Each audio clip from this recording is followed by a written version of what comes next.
Woo, woo. Hey, what's up, YouTube? Welcome to Play It Painted Live. We are starting up another show. Same time, same channel.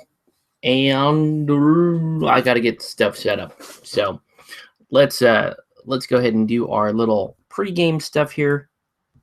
Same time. And I'm going to hit mute there. And we're going to go to the comment section. Okay, so anyway, that's what we're doing tonight. I can show you what I'm working on. And here it is right here, nothing. I'm working on nothing, guys.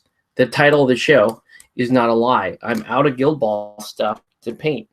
That's not 100% true.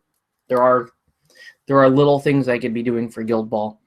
But I don't paint Guild Ball unless I have either whole teams or whole starters to paint. It's just kind of how I operate. I need to have that so that I can ensure that the team colors are uniform when I'm painting Guild Ball. So yeah, I'm at a bit of a loss. I won't lie. I haven't painted in like 4 days or so, which is, that's bad for me. It starts to wear in on my mind.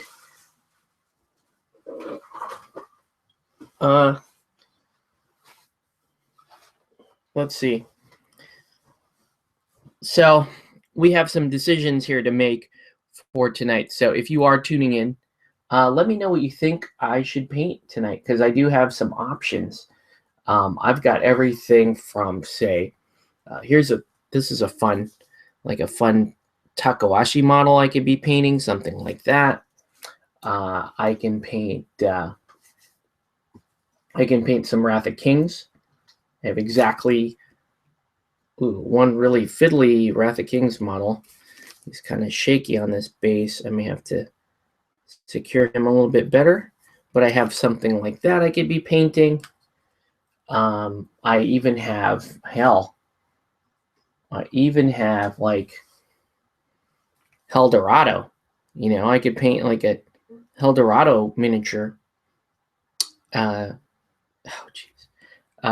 so I have options. In other words, I have options. So anyway, that's kind of what I'm working on or not working on. I need to decide what to work on. There's some other like miscellaneous stuff I could be working on as well. Like I could be working on a goal. I do need to put together another goal.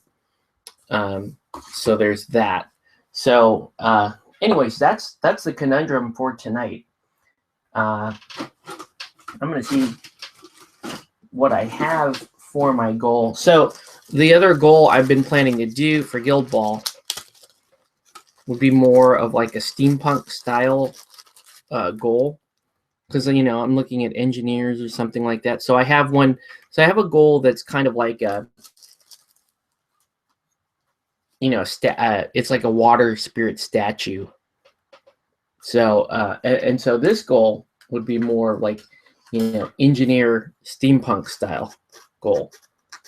So let's trim this down a little bit, and then let's see what kind of parts we can get on this goal. Again, this is kind of a bummer because I want to paint something, but I'm like in between projects right now. Sold my Alchemist team, and I'm honestly waiting for some Guild Ball to show up in some of the local shops so that I can actually show them a little bit of love. Maybe use the profits from the Alchemist team to pick up a new team and paint the new team and move on that way. Okay, so I am looking at engineers. That's a possibility. Alternately, I could refill my Alchemist. That's another real possibility for me. So I'm just looking at some of those options there. So here we go. All right. So if you're just tuning in, welcome to Play It Painted Live. Let us know what you're painting or what you should be painting. Tonight's project is still very much up in the air, and we're trying to determine that. Okay, so if I did something like that, let's just play around a little bit with some of this stuff. So if I did something like that, for example, I could dig into the bits box, and the idea is to try to come up with, something that would be guild bally, and especially something. This is tough too, because like a tech deck like this, I would need to find, almost sci-fi type bits, a little more sci-fi than steampunk. So let's see. I mean, I've got stuff like, there's stuff like this that you could put on there. It'd look terrible. I don't know. I might abandon this project. It doesn't, it's just not, right now, it's just not very inspiring to me. Yeah, nothing looks great on there right now. Like this, like I have like a 3-legged bench. That's not gonna work there either. So I don't know. Let's see what else. Let's just go through the bits box. I don't know. I'm not painting anything at the moment, so let's get a little creative. Let's see what we got. Okay. And then in a little bit, I'm gonna send out I'll send out a link to the stream if you want to hop on and talk some gaming with me. Now, lately, all the talk has been around Guild Ball, but I wouldn't be opposed to talking about, if you wanted to talk about one of the other games I'm playing, Ninja All-Stars, Relic Knights, even Wrath of Kings, that kind of stuff. So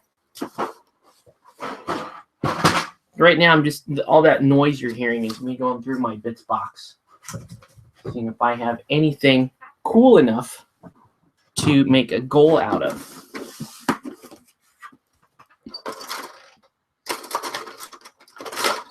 Bits boxes are fun.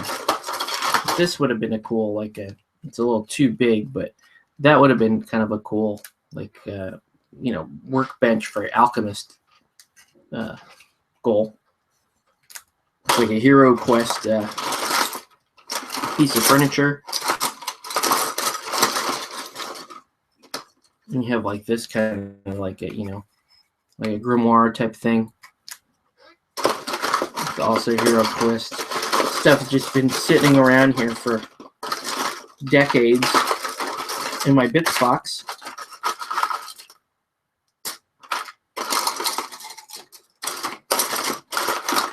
I'm not really getting anything great here. So, I don't know. May have to abandon the project for the time being until I can actually really spend some time finding something worthy of the paintbrush. Good evening, David Luff. Welcome to the feed. So you're going to watch a little bit of me fumbling around, hoping to find something inspiring to paint. I don't know, man. Maybe I'll paint some chibi. I don't know. I don't know. Maybe. We could paint some chibi, or I can paint some of these models here, like I was saying, some of the models that are at least already built and ready to go. And if we do that, I'm leaning more towards like a Eldorado type mini. So this guy here would probably be what I want to paint. Okay, so in fact, let's go ahead and let's do a little bit of airbrushing on him, because I don't know, he looks kind of cool, right? We could probably just paint this guy and just see where we go from there. All right, so that's what we're going to be working on. I'm going to do a little bit of airbrush work, and then we'll get to the painting. And once we get to the painting, I will I'll get some folks on. Shame I'm not doing Takahashi miniatures, but I've already painted Takahashi minis. I want to paint this guy. He's interesting. I mean, this could be like Ballista on a diet, maybe. And I don't think I've never seen a painted example of this particular model too. This is Otto von Guericke from Eldorado. So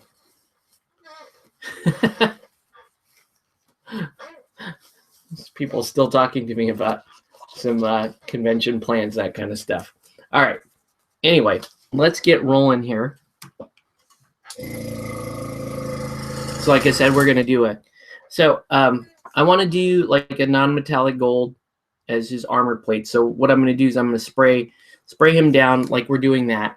Then we're going to do the non-metallic gold. We're going to finish it up with the brush, and then we'll just we'll take it from there. We'll see what we can get done on this particular model. Well, my needle is jacked up, man. I don't know. Jacked up. I want to talk to you a little bit about what transpired this past weekend. So we'll give a little bit of an after action report on the Guild Ball tournament that took place this past weekend at Esports Arena, and then we're going to talk a little bit about some more Guild Ball events around the corner. Not just Guild Ball, but like convention stuff, right? Because we're in the thick of convention season. Hey, what's up, David? And we want to talk a little bit about that. Okay, so let's get some paint on this guy and get him started. It's going to be another relaxing evening. I don't feel the need to press too hard into the painting. We're just painting this kind of side project. This guy's been sitting on my desk here for some time. And we'll take it from there.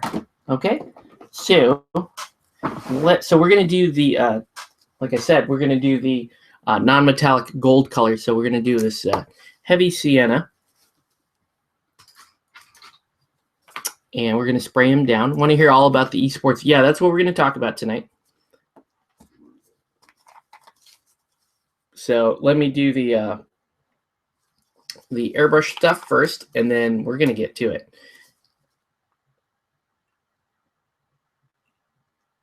Yeah. So esports was it was a fun weekend. It's an interesting venue. There were some challenges involved there, but overall it was fun. I think having the experience of that type of event was interesting. What's your oldest unpainted model in your collection? Wow. Well, if you counted stuff in my bits box, it would be stuff in my bits box. And I might as well. I can show you something from that. Let me. Let's get this color down first. So you do like a gold brown undercoat for non-metallic gold.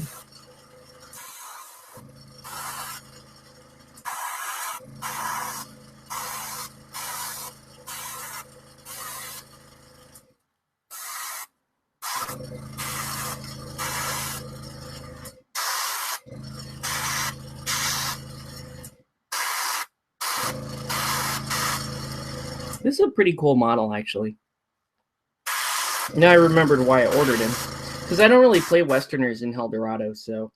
But some of the Westerner models in Helldorado are just amazing. Actually, let me just say, some of the models in Helldorado are just absolutely amazing. It's a real shame that the game never really got its due.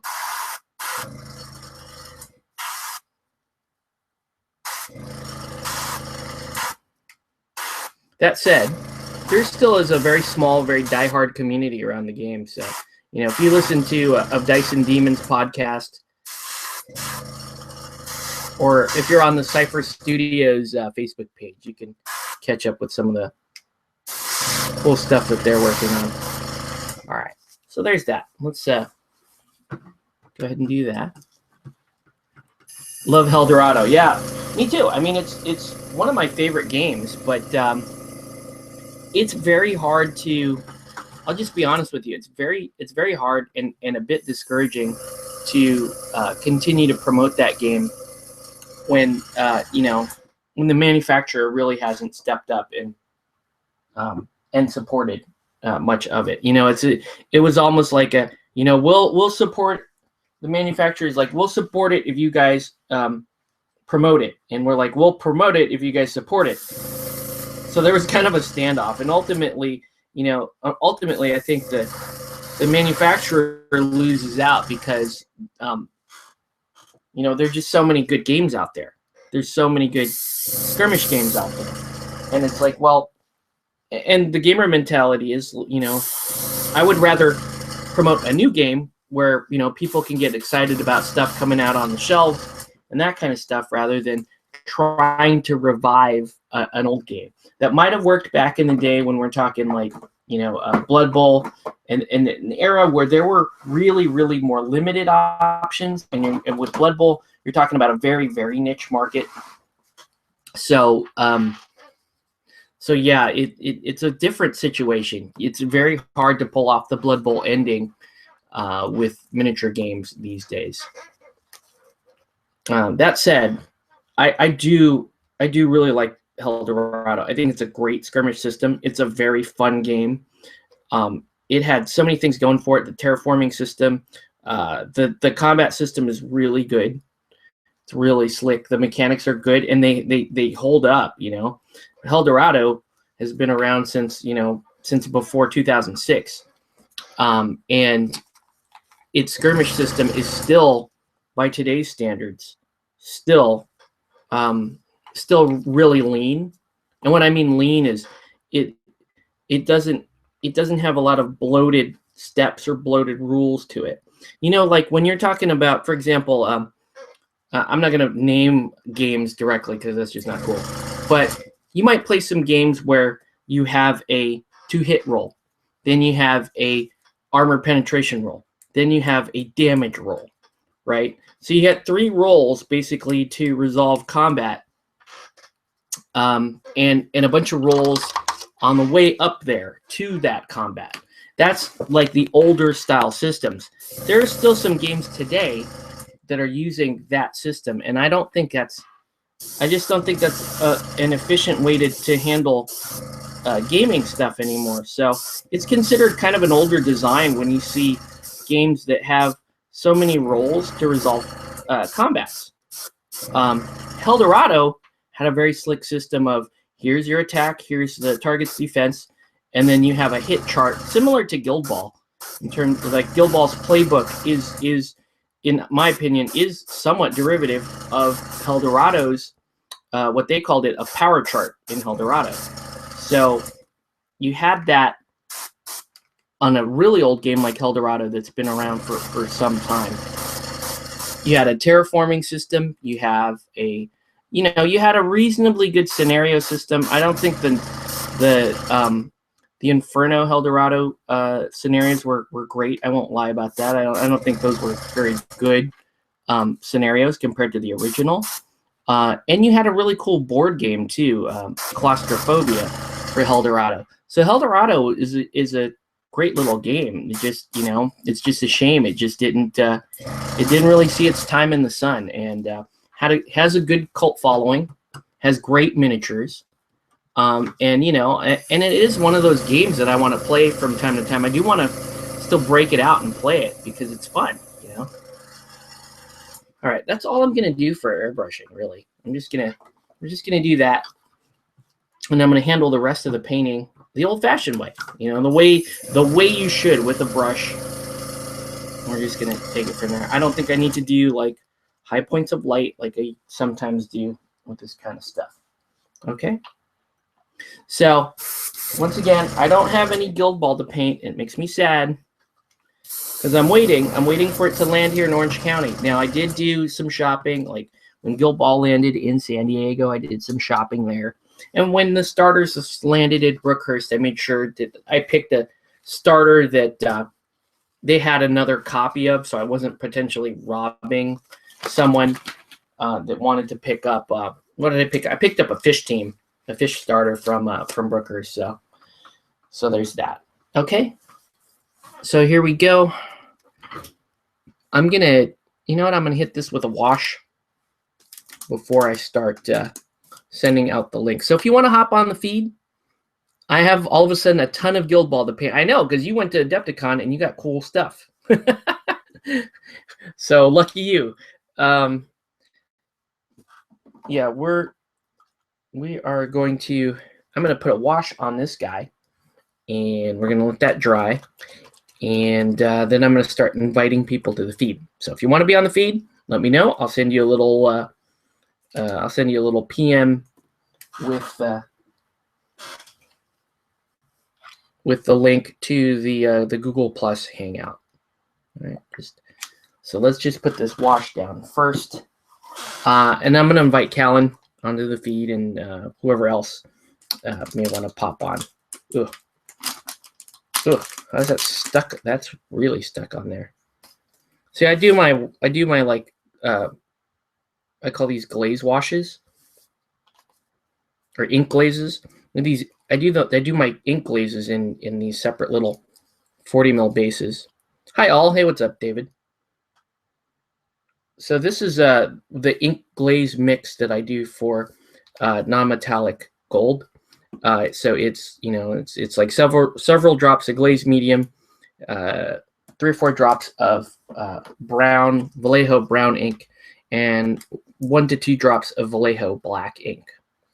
Okay, and that's going to make an umber color that we can use to wash the gold with. Okay, and then I'm gonna add just a couple of drops of water.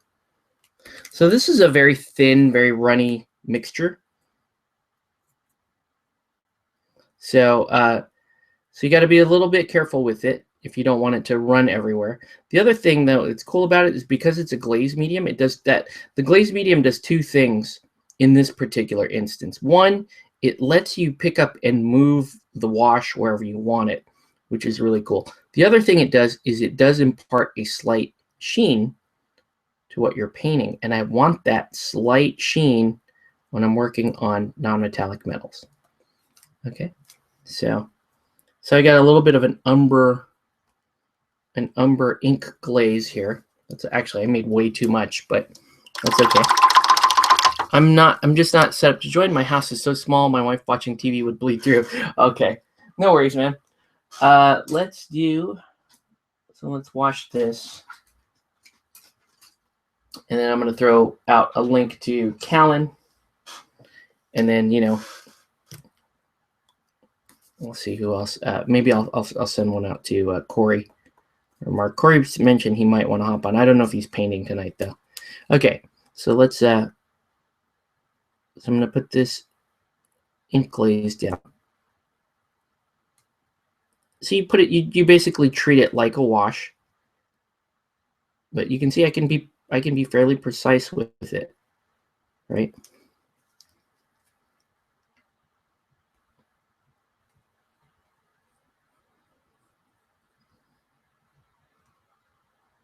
Okay. Now, if you don't want to make your own ink glaze wash, like if you're trying to do something faster or maybe smaller, let's say you're working on just a tiny little detail like a belt buckle or something. The absolute quickest way to do something like that is instead of making an ink glaze like this, just paint it yellow ochre and hit it with a sepia wash and then highlight it again, and you'll get a kind of a quick and dirty non-metallic look.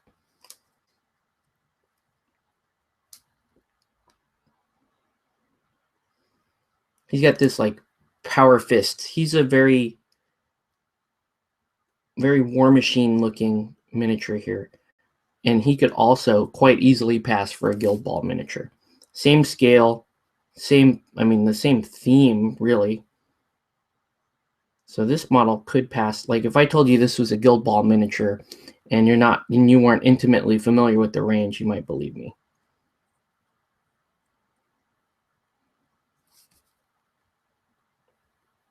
So I don't have any Guild Ball to paint tonight, but I do have something similar to Guild Ball, if that counts. Okay. He's kind of cool. Maybe he does end up on my engineer team as something. I don't know. The only downside to this is this stuff takes a very long time to dry. So I put that down. That's why I put it down so early. Normally at this time I'm painting like the eyeballs in and the face and all that stuff. But we're going to put that down first. Okay. And let me send an invite over to Callan.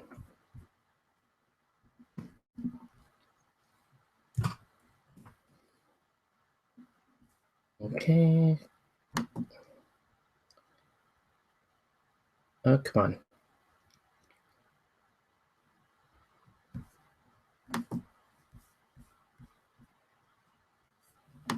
All right, so there's that.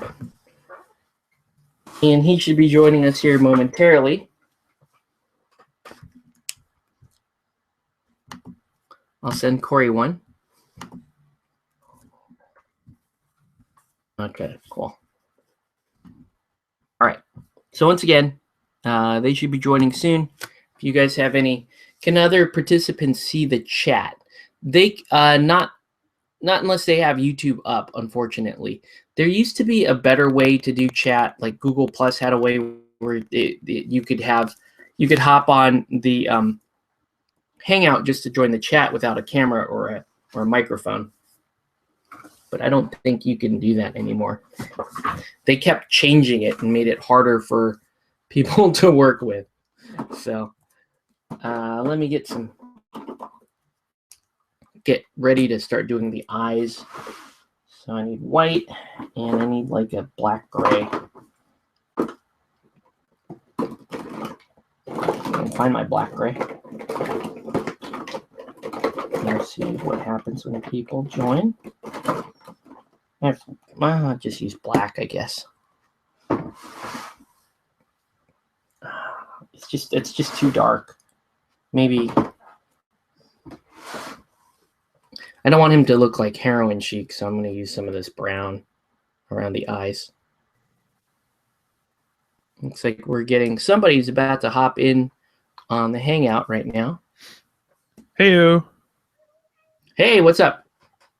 So Callan jumping in.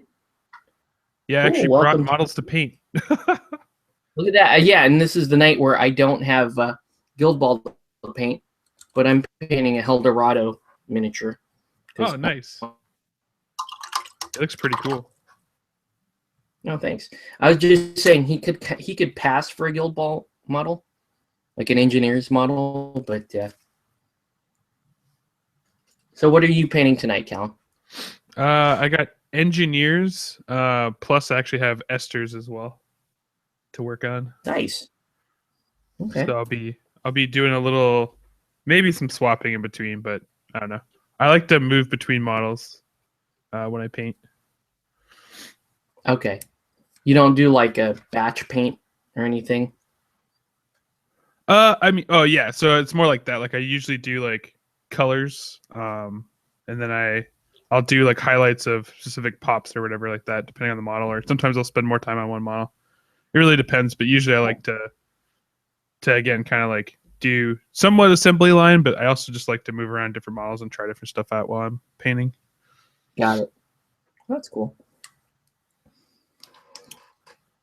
Cool. So yeah, once I'm done working on the eyes here, we can go to tonight's topic, which is we're just gonna give a recap of this weekend's this past weekend's event at Esports Arena, and then I don't know, we're just gonna be asked about gaming, I suppose. Oh, that sounds like fun. Yeah, that's pretty much what we do on this feed. So okay, so let's I guess I'll start at the beginning of the whole esports thing, how it came about, and what happened the weekend, right? So anyway, what happened was I was tapped by a friend of mine who does, who works some of these conventions and stuff, and he promotes tabletop gaming as well, like more so on the like the card gaming side, and he's in with a local shop, SoCal Games and Comics down in Temecula, and he tapped me he wanted to see if I'd be willing to run some miniature gaming at an esports event. And I had never been to an esports event. I'm not really involved in video gaming, and I haven't been serious into video gaming for a number of years. But I thought it would be kind of a cool opportunity to promote miniature gaming. I'm always kind of looking for the outside of the normal miniature gaming community to try to push whatever games that I'm interested in. I just think it's always an interesting opportunity to get miniature gaming in front of crowds that may not even be aware that it exists. So the esports crowd, I figured, hey, that would probably be pretty cool. And the whole idea was, well, we're going to have a professional streamer there. We're going to have a professional streamer there. So, the ability to stream miniature games is a really cool prospect. And I know a lot of people feel that way about miniature games. Like, manufacturers feel that way. Like, I want to, I've had 2 or 3 of them actually tell me, hey, I want to get into more streaming of these games, similar to, video gamers on Twitch when they do playthroughs and that kind of stuff. And I think that's a really interesting concept. So when this opportunity came up, I said, yeah, sure. I'd love to run some miniature gaming for you. And I said, well, what games are you interested in? And he basically said, well, whatever game you want, right? Whatever games you want to run, it's your show. You can pick. So immediately what came to mind was Guild Ball, because, we got the fever, right? Yeah. So I went ahead and I emailed Jamie over at Steamforged and said, hey, because we were kind of working on the Kingdom Con tournament stuff. And I said, hey, while we're talking, here's another opportunity for us to get Guild Ball in front of people. Would you be interested in sponsoring us, right? And so Steamforged said, yeah, we would be interested into that, and they forwarded me up to Rich, so Rich Loxham, who expressed a lot of interest in the event. And they said, hey, we're gonna send you terrain and price support and all this other stuff, which was really cool because at the time that we started talking about this, I wasn't a pundit, and honestly, these guys really didn't. I mean, they had no reason to know me or anything like that, but they saw the opportunity, they thought it was cool, and they were gonna back me, and I thought that was really cool. It shows a lot of a gaming manufacturer that would be interested in this type of event, because this isn't their home crowd. We don't know how this is going to work. We don't know how an event like this would be received in an esports event. So it really was kind of a different style of event. Canvas is on. He wants to know what's cooking. What's up, man? Canvas is building a really cool Guild Ball pitch with its own its own bleachers and stuff, which is really neat. You should check out his channel when you get the chance. He's got the Guild Ball bug down there in Australia, and that's a cool project that he's working on. So anyway, let's fast forward a little bit to the weekend. I should also point out that before we hit the weekend, in fact, last week on the show was when Callan announced, hey, I'm going to throw in some more captains just to sweeten the deal. I thought that was really cool. So thank you, Callan, for that. No problem, man. Yeah. So Callan swung by and he added to our little prize pool. So Esports Arena is this really kind of cool building. It's a building in downtown Santa Ana, which Santa Ana for the longest time has kind of just been, let's just say, kind of an urban zone. It's not really known as a hangout spot. But in recent years, there has been a concerted effort to try to turn it into one. And so the prospect of an esports arena in downtown Santa Ana was kind of cool. It's weird because it's like on the outside, it almost looks like a half abandoned building. It's like a yeah. It looks like you're kind of in the middle of the metropolitan area, and you would think nobody's inside that building because you can't see into the building really at all, and you're in, like I said, you're wedged in between a whole bunch of other civic buildings, and you just wouldn't think anything like that would be back there. And in fact, as I was sharing the event with other people from Orange County, the main bit of feedback I got was, "Oh my gosh, I didn't even realize that was back there." Yeah. So that was interesting. So the day before, I decided to go down there. I want to check out. I want to get involved in. I want to know where my space is going to be. I want to know the best places to park at the event. I want to know, what's nearby for food, that kind of thing. So I'm there the day before, and I walk in and I get to meet some of the guys that are, working on the planning, and they know I'm coming because my contact Jesse told them, hey, Octave will be there the day before. He wants to check out the place or whatever, right? So I walk in there and they're like, oh yeah, here's the guy that's going to handle all the miniature gaming and the streaming for that. And I was like, I am? Like, yeah, I know I'm doing the miniature gaming part. I didn't realize I was doing the streaming. So they said, no, the streaming guy left. They lost their streaming guy. So, and I was a little bit bummed by that, because it was like, that was a big reason why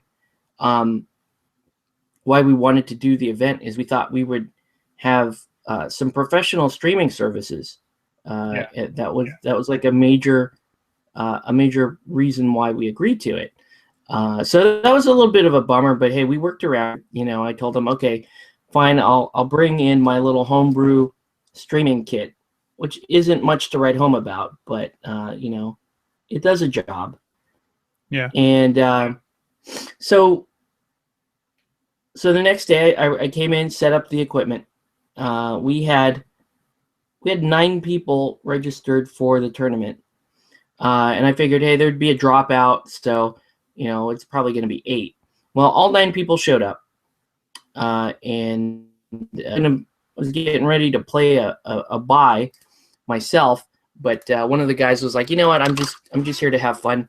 So he dropped out, and his name was Jose. He was there just to help me with the tournament, which was cool. All right.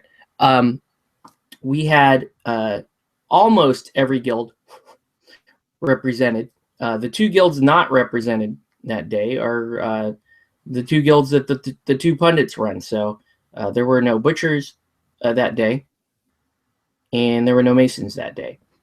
We had 8 players, so the repeat guilds. We had 1 of every guild, but the repeat guilds were alchemists and brewers. Right? Yeah. There were 2 brewers players, 2 alchemist players, and every other guild was represented. So I thought that was pretty cool. I don't know. I was really pretty pleased about that. I liked that we had a good spread of different guilds. We also had a good spread of locations from where people were coming from to come play in this. So we had some folks from North County, San Diego. We had folks from we had 1 person from Inland Empire, 1 person from LA, and we had 1 person from Orange County. So I need to work on that. The fact that actually I had 2 from Orange County, but one of them decided to drop out and help. So I guess I can't be that bummed. So we had 2 from Orange County.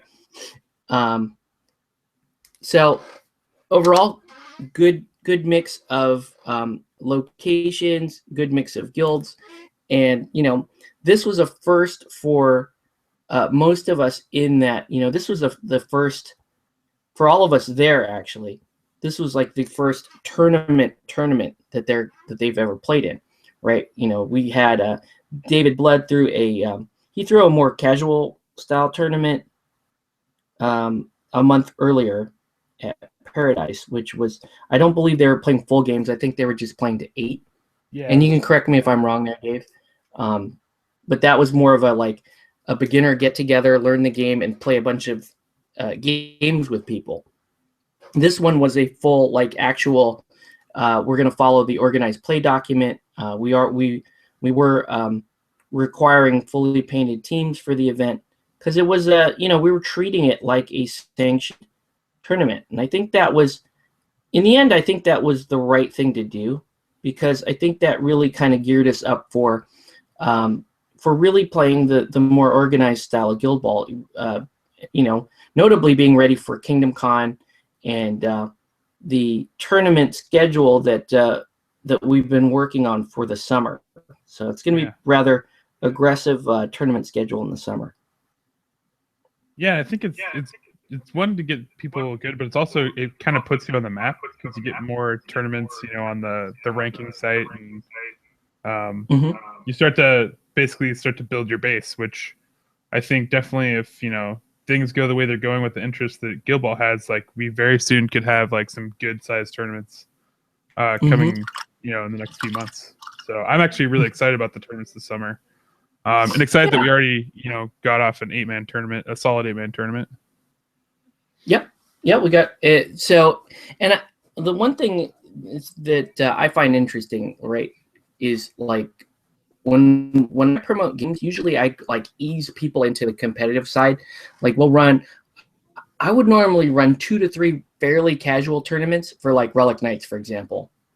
Yeah. I ran like a whole bunch of casual tournaments for that before we really said, okay, now we're going to follow the organized play, and we're gonna do it by the book, and we're going to be strict on time and all that stuff. For Guild Ball, it feels more like everybody's kind of expecting, because it is a sports game and because the rules are so tight, everyone's kind of expecting a cleaner, competitive experience. And I think we were all just kind of anxious to jump into a more formal event. So it worked out really well. So first formal event, obviously for them playing, was my first formal event from a TO perspective. And like you pointed out, we did put this on tiebreak.co.uk. Yeah. So, this is pretty official here. Yeah, it's nice too that you can also follow along on Tiebreak as the tournament's going along usually too, and you can also look back and see how different players are doing. So, if a bunch of tournaments go by and you see a few players at the top there, then when you have like a regional tournament, like something like Adepticon that David went to, like you'll be like, oh, hey, I know that guy, or like you recognize some people that have written blogs or articles for Guild Ball. So it's really cool to kind of see that and be able to follow that in different regions and then like meet them in person. You really like that they, so early, fairly early in in the game's lifespan, that Steamforged, put together or at least assisted in the whole Tiebreak, forming like a centralized place for tournament information and scoring, and for them to be able to track data on how their game is doing. I thought that was really cool, and so I'm really excited to do more stuff on tiebreak.co.uk. So yeah, it like you said, it'll be interesting to see how, especially with our group, like how our players will progress. Because at the end of this, I feel like we have a player to chase here at the end of this tournament. So, Lewis. Okay. Yeah, well, Leon. Well, I don't want to spoil too much, but yeah, anyways. Yeah. So yeah, a few comments here. Canvas is like, everybody's in the Guild Ball. Local Warmahorde guys probably playing more Guild Ball than anything. And Cameron hopped in. What's up, Cameron? And David's just kind of confirming what I said about the more casual tournament. They played to 8, no clock.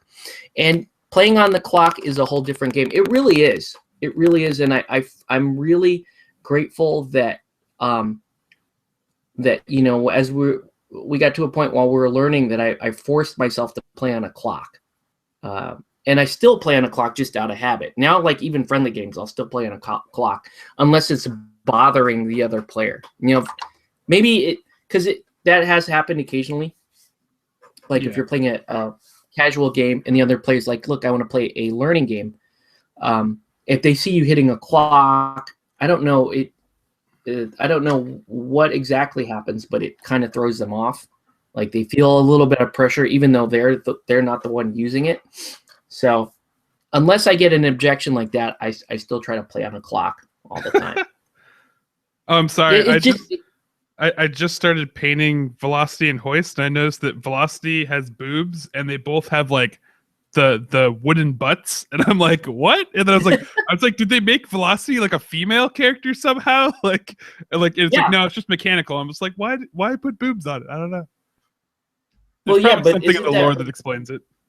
Yeah, isn't that Velocity's fluff? It was like based on a real person, and they decided to rebuild her. I think that's what her fluff is. Yeah, I mean, it has to be, but I just thought it was funny because I wasn't expecting that, and then I was like, they like really felt, like the engineer designers really felt it was important that they had like shaped butts when they made their mechanical beings. Yeah, it's like the old Batman movies where they have to show the close up of the latex butt. Yeah, or the nipple suit, the infamous nipple suit. Oh gosh. Yeah. Nice. Okay, so anyways, back to the tournament. So this is a big deal because it's like our first formal tournament, and it was really cool. Like everybody we all kind of knew that that's what it was. So even though everybody wanted to play really tight games, it wasn't like anybody wasn't pissed off. Like for example, Kevin showed up and he was playing, and in the first game he wasn't using a clock. He just wasn't aware of it. And well, luckily, Leon was real gracious about the whole thing. He's like, look, I know this is kind of our first tournament deal. So, so we're gonna play through. We're gonna keep an approximation of a clock and play it that way. And they did. That's what they did, and that was cool. Yeah. So I'm glad that kind of worked out. And like I said, I set up the homebrew camera setup, and now this is where it got challenging filming in Esports Arena because so my homebrew camera and setup uses this snowball mic, and I'm using the snowball mic here in my room, and it's a mic that's gonna capture a lot of background noise. And in the Esports Arena, you have all these guys on the PA system and on microphones and stuff, cheering louder and louder as their events get more intense, and you have lots and lots of background noise. So while I was able to stream some games, and we had a pretty cool viewership going while we were streaming on Twitch, it was difficult to follow along because of all the noise around it. Now, Callan, you were actually watching the Twitch stream at some point, so I don't know. Can you tell us a little bit about how that was? I mean, it was pretty good. I think that one of the issues too is they put you on Wi-Fi, which I think that also eats into your bandwidth. And whenever you're doing like video stuff like this, if you're on Wi-Fi, it's not going to be as clean as if you were like, if they gave you like a hard line and you had like more bandwidth to be able to like compile the video and like send it out on Twitch. So I think that like that was kind of where you ran into hiccups, but otherwise it was fairly easy to follow along. I think early in the day when I tuned in, but there were definitely points where like the ambient noise was just crazy. But I don't think that's I don't think that's necessarily like I mean, considering on short notice and you having to set up, I think that it still achieved its purpose. I was still able to follow along with what was happening in the game. So from that standpoint, it was still good. But it definitely sparked a lot of interest in my mind because you talked a lot earlier about how companies are interested in miniatures being streamed, and I know I've like tuned into like some tournaments before with like War Machine and stuff where they've done some stuff. But I think Guild Ball, and I talked to you a little bit of this. So I was getting lots of ideas. So okay, like this is how we could potentially do it and have like scoring and like working some overlays. So part of the thing I'm thinking about is with some of the help from your video, I'm going to work out like what overlays could look like, what we could do live at a tournament. And I think that having announcers or somewhere to cast would also solve some of the ambient noise issues, or like depending on the space too, right? If you're in a store, it's way easier. It's more approachable to potentially pick up specific noise from a table that you could set up versus like in an esports arena where there's literally people and computers everywhere. You didn't catch it on stream, but like they were literally just like raised above, like there's people below them, to the left of them, right of them, like it was basically surrounded by people in kind of a noise chamber. So It's understandable Yeah. they'd be difficult, but overall, I mean, I think it was good, especially for being told last minute that, hey, you don't have a professional streamer, you're gonna have to throw in your own homebrew setup. So props to you, actually. Yeah. It did give me a fair few Twitch followers. Yeah, man. Because I was like, I've only before this past weekend, I've only used Twitch once, and that was to stream some Relic Nights on during an Extra Life event. That was the only other time I've used Twitch. And I streamed to YouTube, and even like when I've tried to stream on YouTube, and I'm trying to do that remotely at like the hobby store or whatever, it hasn't worked out very well because I am on Wi-Fi. So those end up being real choppy. So what I did this time, which is what I've learned to do from that experience, was I stream live, but at the same time I also record to my local computer, and that's turns out to be a really good option because even though it's like a choppy show live, I can go back and edit and upload the one that's on my stored locally, and that's a much better, much clearer recording. So Yeah. I've got a bunch of those on my laptop now. It's a matter of sitting down and cleaning them up and uploading them. But Callan and I are talking about an idea where we watch the playback and comment over it and upload that. So it will have its own like play-by-play and commentary and everything all kind of bundled up in the video, in the final video.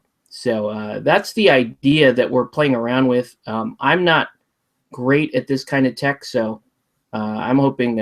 I know, Callan, you've got some ideas, so I'm kind of hoping that those that we can get those to happen, so that we can put out some really good content, I feel.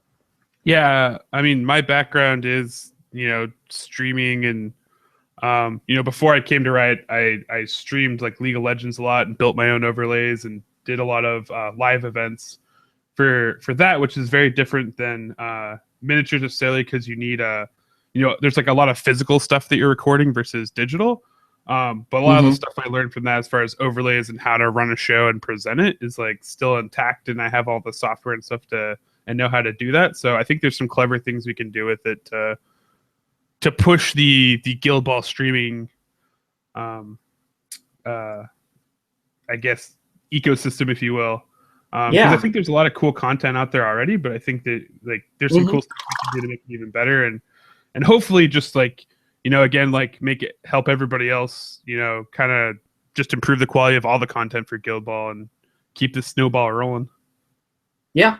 Not only that, like we want to add to what's already out there, but I also really like the idea of kind of highlighting the SoCal community and the SoCal action that we got going here, because I like our group. I like how our group is growing and really kind of how tight knit the group is. Most of us all know each other. We're all kind of rooting for each other and watching each other build our teams and progress. And so when we do get together for tournaments and stuff like this, we have intense games, but at the same time, we're all kind of rooting for each other to play really good games. And I felt that at the tournament over the weekend. There was a lot of grace extended to people and extended to me for being a brand new TO. So I was really grateful for that. And at the same time, though, it's like we want to get stuff right, and we want to play really good games. Fun games are great and gonna be fun, but what I like about Guild Ball is that you can play a really intense competitive game and still keep that era, the atmosphere of, hey, we're having fun too. So that was kind of I think that was one of the goals for the tournament, was to really kind of kick up everyone's level of play around us, and then hopefully improve some of the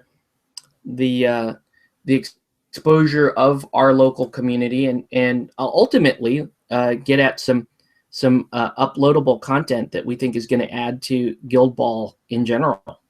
Yeah, I think part of tournaments too, and like getting our local community, the tournament format, is just to kind of like I feel the same as like a lot of games. Like when you get into like ranked in League of Legends, or like you get into like the tournament mode, sometimes that's intimidating, and Yeah.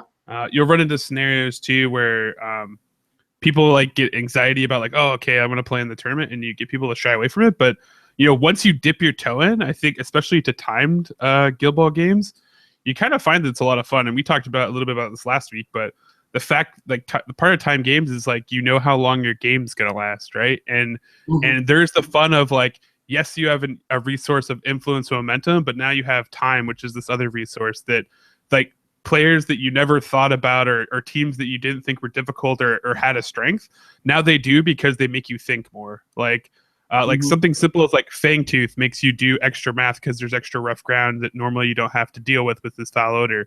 Or Obulus, can be a good or bad for the Mortician player because like there's so many things that Obulus could do, or Puppet Master can put pressure.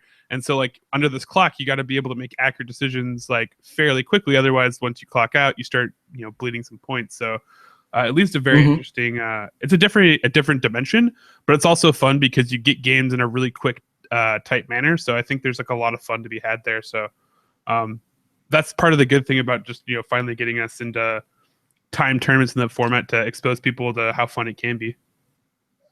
Right. And the other interesting point there too is we did have we had at least four games actually go to time. We had four games that went into clocked out situations.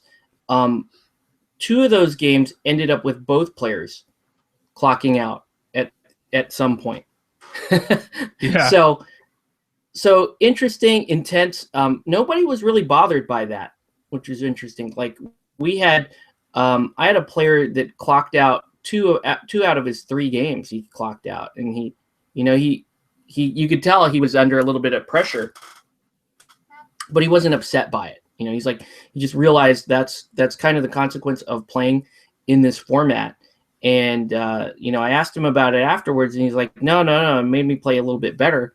Because I have to think critically, and they want to get better with their team. So clocking out it's a learning experience. Yeah. So anyways, we recorded the first round game that we recorded was Corey playing Morticians versus Glenn's Brewers, and I think this is where we ended up with the most problems on the YouTube side, but I think you were watching that game, right, Callan? Yeah, on Twitch. I was watching on Twitch. Yeah. And what was the quality like on that one? I mean, it was pretty good. I think that the lower angled camera was coming out like a lot clearer, but although that's not always the best angle for like every play or every action that's going on the field, but otherwise it was pretty good to follow along.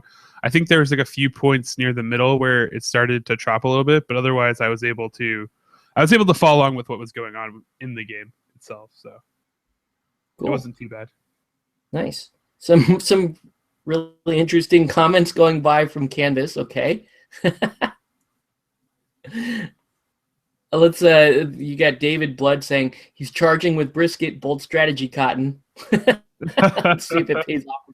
That's the kind of stuff I think that we're hoping to do, with some of these games, especially on the playback, is hopefully we'll get to do some commentary like that. And I think it would be cool to have a few different people, maybe have, if Callan and I want to be kind of the commentators, and then we bring in like guest commentators. I think that would be pretty awesome.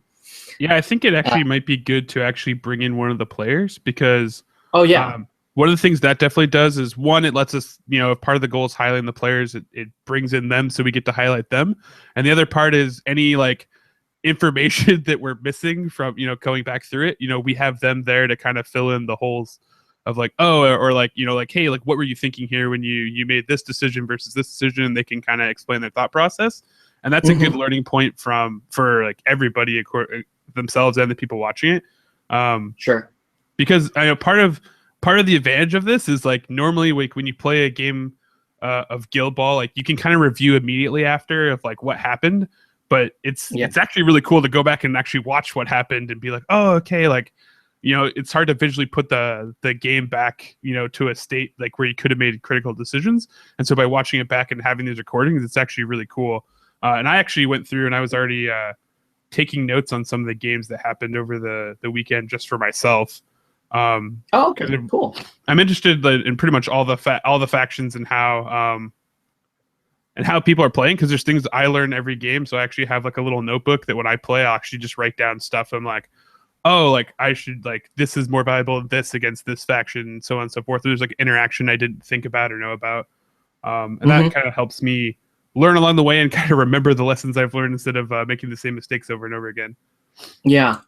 Now, the one thing I would say too, though, is, you know, at this stage in our community, there's still a lot of like mistakes that are happening. So like, I'll probably go back and look at some of those games and go, oh, well, I called that rule wrong or I screwed up here. But that's, you know, that's to be expected. That's going to happen, especially when you're live like that. So, yeah, you're live. Like it's you're like live and you're on the clock. the NFL refs, you know, being chased out of the stadium. Exactly, right. Instant replay. Let's go back to instant replay. Well, in real time, man. But I think the clock is another pressure. So, like, especially when you see any videos on YouTube, you'll always see people make slight mistakes simply because, like, you have time, you're going really quickly. And so sometimes, like, you pick up dice you weren't supposed to, you roll too many dice because you were just playing fast. And it's not that the person's intentionally trying to cheat or sneak something through. It's just a matter of, like, you're playing fast on the clock, and sometimes you make mistakes. Yeah. But for like the most sometimes part, you're like, okay, I rolled this many dice and I rolled one too many. Or, you know, I counted this 3 as a hit when I actually needed a 4. So sometimes that's going to happen. The other thing is, like, I made a mistake on the 3rd round, and I have to I'm going to apologize publicly to Corey about this because this is a 3rd round game. And I talked with Corey about it afterwards, and he was cool with it. I just feel really bad about what happened, right? So, anyways, his 3rd round game, Corey was he was playing John, and so it was Morticians versus Alchemists, and at the end of the game, it was, I believe it was 10-all, and both characters had clocked out, and they had 2 characters both underneath a poison cloud, right? So 10-all, 2 characters under a poison cloud, they're gonna die in the maintenance phase. Yeah, both characters.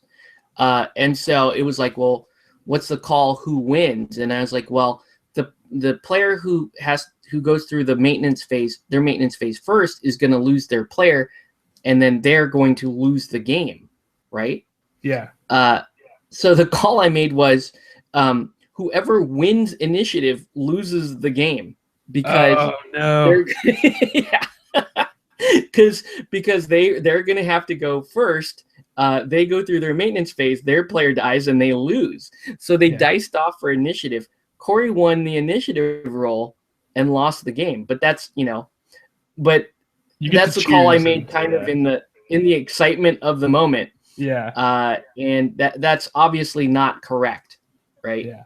So if you win the die roll, you can decide who gets initiative, for one. Yes. And which 2, I think makes sense, right? Yeah. Yeah. And 2, I'm not entirely sure that wasn't a tie. I don't know if I don't know if you just score immediately and win, or if, you know, both players are allowed their maintenance phase, and then it ends up being a tie. So as I understand it, whoever would be going first completes all their maintenance phase stuff first, and I don't think it's in a zone where stuff isn't happening. So sequentially, it would make sense to me that you would complete all your maintenance phase stuff. In that maintenance phase, you would die. Your opponent would be awarded the 12 victory points, and then you would that player would win your opponent. Yeah. And it also makes sense to me that winning the momentum battle, if you had built it up that turn, would go to the victor essentially. So if I get to choose, I can choose that. Okay, I'm going to go second. Therefore, you resolve your maintenance phase first, and I win. Which makes sense to me too. So I think that that would have been the right call, as far as I understand it. I don't know if someone else, if there's another ruling or correcting me, but logically in my head, that makes sense to me. Yeah. Yeah. I think that's right. And so either way, though, I did call it wrong because it was like you want to win. Well, you could also argue against it, though. I could have, you could say, well, I'm saying whoever the player who rolls the lowest wins in that particular case. But either way, that's not correct. It's the person who wins the die roll gets to decide initiative, and in which case Corey would have won that game 3. So we talked it over.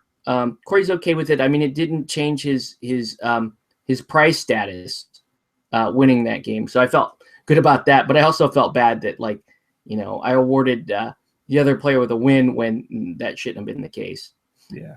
So we make mistakes like that. I'm glad that I was lucky actually that the player was gracious enough to be okay with that. And we got to just not make that mistake. So a couple of comments here. Callan takes notes, way too organized. Callan is right, and the team with the highest net initiative roll decides which team has initiative. Yeah. So that's the way it should have been called. That was my mistake. I made it at the very end of the day, and luckily it didn't affect prizes, but it did affect placement. So that was kind of a bummer there. A couple of other things to point out. So we had some games that clocked out, but they were all the games were really good, by the way. I didn't really see even there was a first round 12-0 game. Even that looked like a really intense game. So I think people were playing pretty well from what I can tell. The first game between Corey and Glenn that was on camera, that worked well for Twitch. It didn't work well for YouTube. Well, luckily I have it on my PC. But it was kind of a bugged game on my PC. I'm actually missing the first 10 minutes of audio. I think I can follow along though, just looking at the miniatures. So at some point I do want to revisit it and try to get it up there. So let's see. Another comment. Dave says, I won a game at Adepticon because my opponent clocked out when I had 3 minutes left. Yeah, I mean, sometimes just managing your clock better can be the difference in winning or losing a game. So that's cool. Second round highlights. Let's see.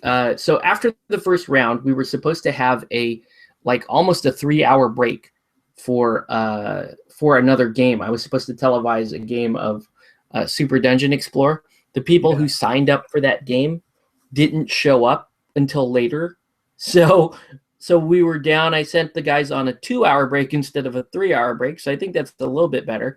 Callan, you showed up physically during that point when there was nobody there. Yeah, I was actually kind of bummed because I was like, oh, I was expecting to see everybody and then and also see Corey because we had talked about meeting up, and I'd been on the show with him, so I was like, hey, I'll get to meet everybody, and then it was nope, just me, you and you. So that was cool though.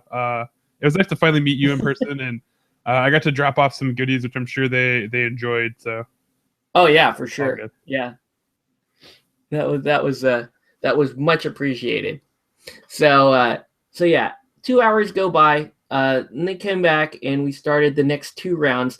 And at this point in the tournament, people wanted to go faster, that's what I noticed with every tournament. That first round, people go a little bit slower. A lot of the games go to time. When you're in the second and third round, people are in the groove and they want to play faster. They want to make decisions more quickly. There was voting that happened in between rounds for best painted and best coal, and I invited you to vote in that too, which was really neat.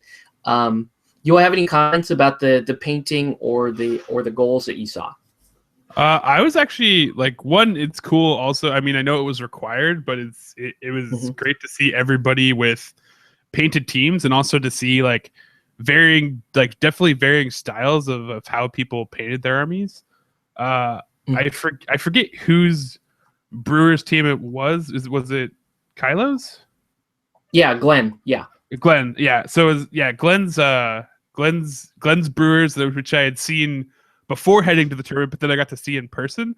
I think one of the things that stood out to me is that like uniform teams look really good, but he did this thing with the tartans where he made them all kind of like different ones, like they were all from kind of like different houses and or like mishmashed together. It wasn't like everybody was the same color, which, you know, I like the uniform team, but it's really cool to see that within a team. It kind of breaks them up, even though they're unified. So his was definitely a great one. I liked a lot of the alchemist teams that were painted up, including some of the poses. There was a really cool converted vitriol where she was like kind of leaning back and doing a kick that was awesome. And I remember you mentioned that like lots of people like to play around with that pose. So that was definitely cool to see.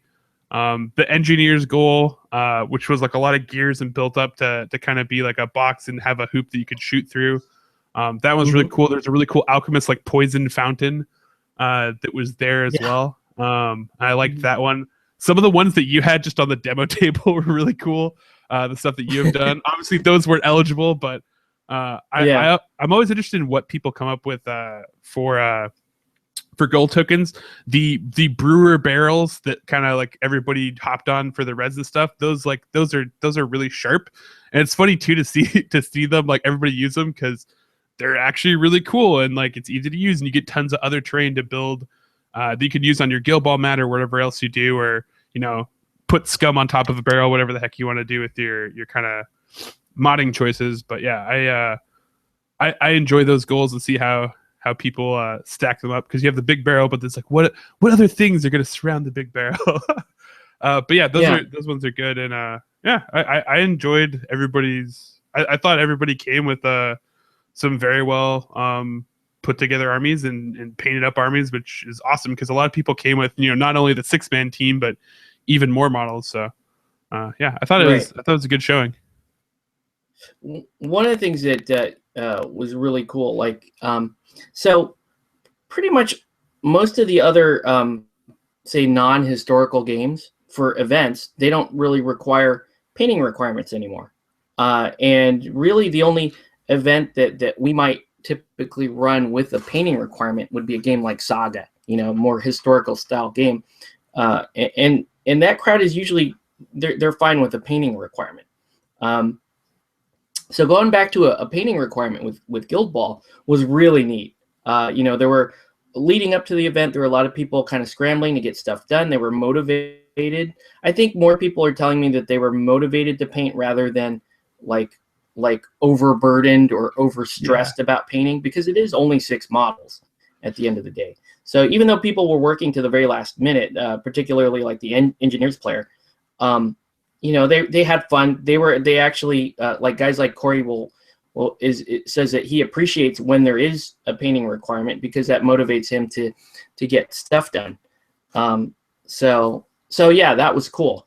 The person who ended up winning Best Painted was Glenn for his Brewers, because just like you described, that was a really, really good paint job. And, you know, the time he spent on getting the individual tartan designs down really paid off. And so a lot of people voted for Glenn. So obviously he won Best Painted.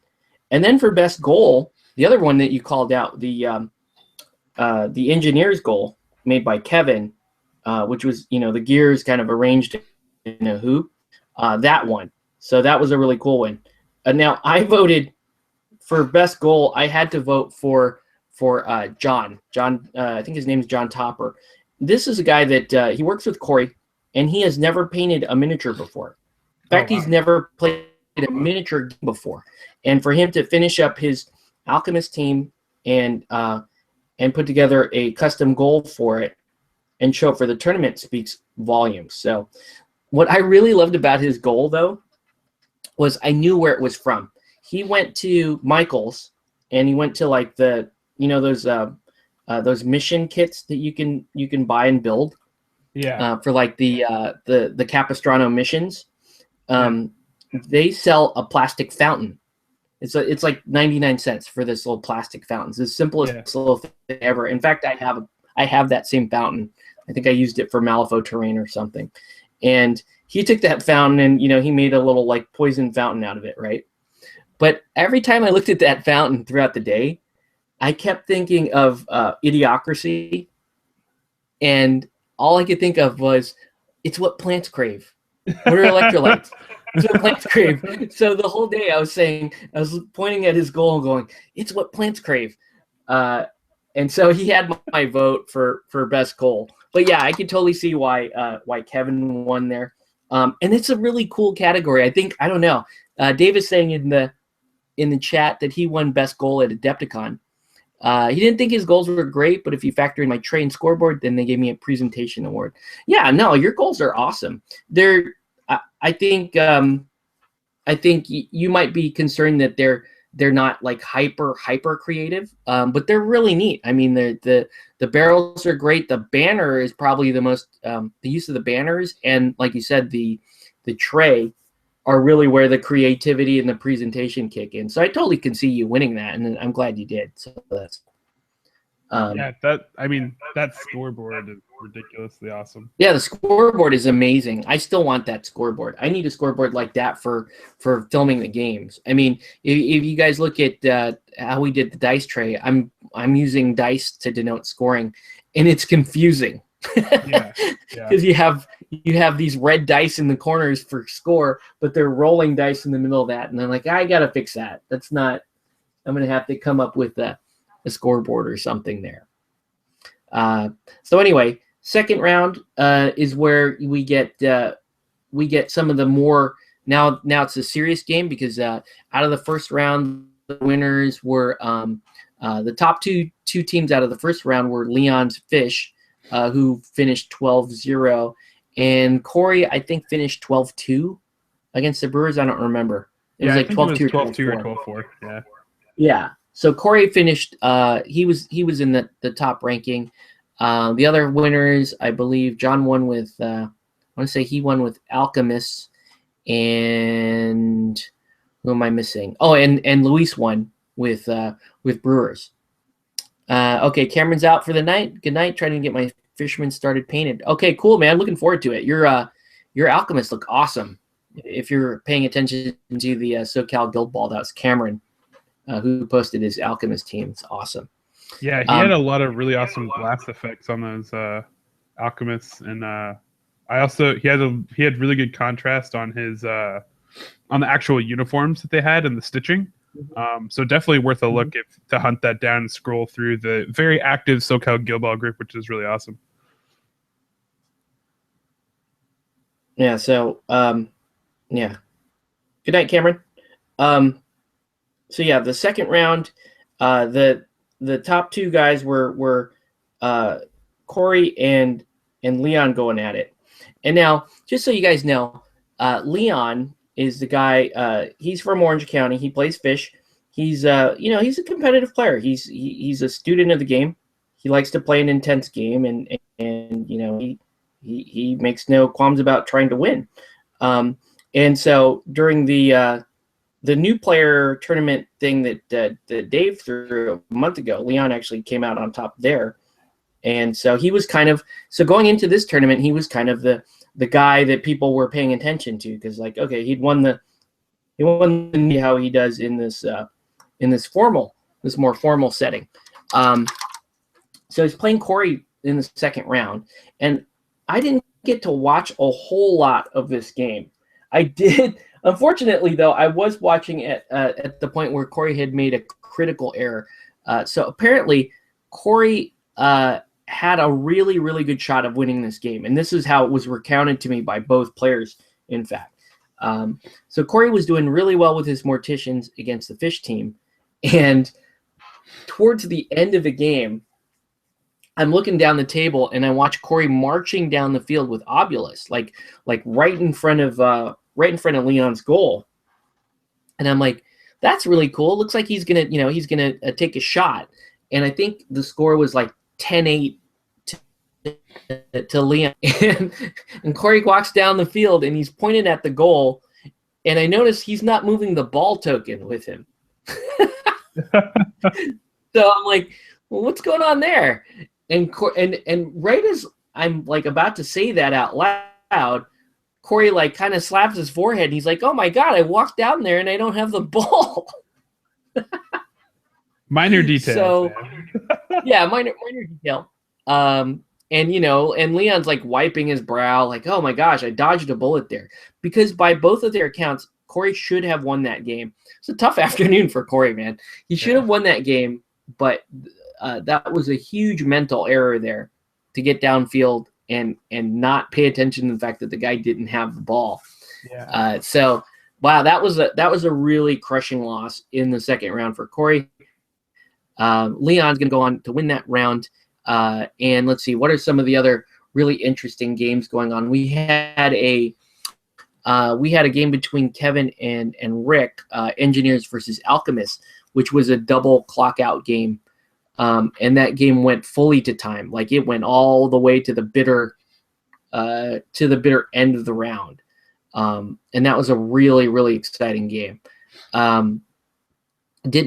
So with both players clocked out, neither one had hit 12 by the time the round physically ended, which was interesting.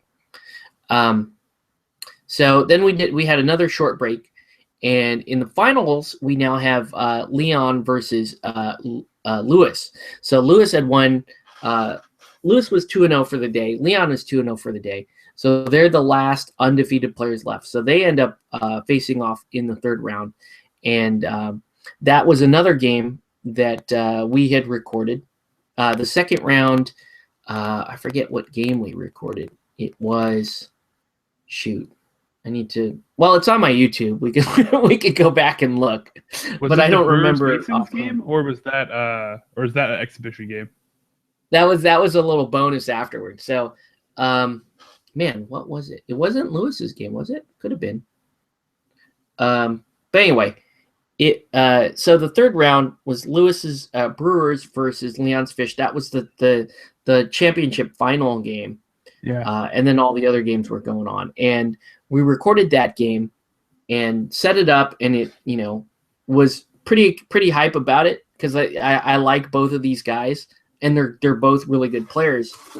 And in that game, Leon was playing a little more aggressively than Lewis, and so I think that's really kind of what put Leon over the top there, was playing aggressive with Fish while Lewis is trying to feel him out. Allowed Leon to score early, so he scored in the first turn, and then towards the middle of the second turn he scored again, and I think that kind of took the wind out of Lewis's sails. So Lewis had played back. He fought back a bit. But he still ended up down in that game. I believe it was 12-6 or 12-8. But it was a well-played game. It was over pretty quick just because that's kind of how Fish win. Is if you're playing aggressive scoring with Fish and you do get the goals that you want, you're going to win fast. If you don't get the goals that you want, you're going to win, or you're going to lose, and it might be slower and more painful as you lose. And I have an example of that actually captured later on in the weekend. All right, so yeah, I think in that game, how you talked about the aggressiveness, I think the one thing that popped out to me, especially from the get-go, is that Brewers got to receive the ball, but the first move was with Stave to go up, and I think it was like to react to like Kraken or something. I don't know. There's basically maybe it was like Friday or somebody moved, but no one went and actually retrieved the ball, which was kind of the part where like Fish were like, all right, like I'm gonna go get the ball, and then we're gonna, like, once Fish have possession of the ball, that's when like you're in trouble. So I think the one note there is like as aggressive as you can, get the ball and get it away from the Fish to be able to have early, because then all they have is kind of dodges left over to try to generate momentum if they can get it within range, and they shouldn't be able to steal the ball from you, because especially when you have Angel on the field, if they ever get possession of the ball in the first turn, like especially if you have kick out to them, she's going to score. So there's actually like not a lot you can do about it, because just her threat range is ridiculous. Unless you have like some other, like, you have a goaltender and some stuff to play, but even then she's usually out of their range and can do some stuff. But so I think that was like one of the main things that kind of set the things in the Fish's favor to go with. And I think the other one was, I believe he was playing Corsair, correct? No, he was playing Shark. He was playing Shark? Yeah. Oh no, it was so who did he? He had Jack has the ability to steal a ball and pass it off, right? Just That's someone with an edge? grayscales. Or grayscales? Yes, grayscales. Grayscales. Sorry. Yeah. All right. So, and the other part was that is there actually is some validity I found against fish to release the ball. So, like, instead of having someone just basically hold on to a ball when it comes and like instantly snapping it to, actually release the ball, just because there's a lot of times where they can get in within range to try to dodge around you or to easily tackle you and then run off and do something with the ball. Where if you release it in certain areas, it's actually harder for them to get the ball. They have to actually physically be able to snap it and get that distance. And if you can keep out of that range, it's actually safer than holding the ball. Same with like against Morticians and Obulus. If you're holding on the ball, he can make you pass it. If you don't have possession of the ball, the best he can do is make you jog it and pick it up. And yeah, so that would be the two major things I noticed from that game. But otherwise, I think it was a really well executed game by the Fisherman player, and they got to kind of do fish things. So it ended up being a quick game. But that's a good point about the just dropping the ball as opposed to holding on to it and allowing the other player to take possession of it and gain momentum at the same time. Yeah, and you look at their tackle results; they're all on low things, so it's pretty easy to get to. And sometimes just making them spend the extra, maybe like grayscales has to where they go to get within range to pick up the ball, but they've now used their movement, they've now used their where they go, they pick it up, and then at that point, like, he's probably out of range to do anything with it, and then you can kind of go from there.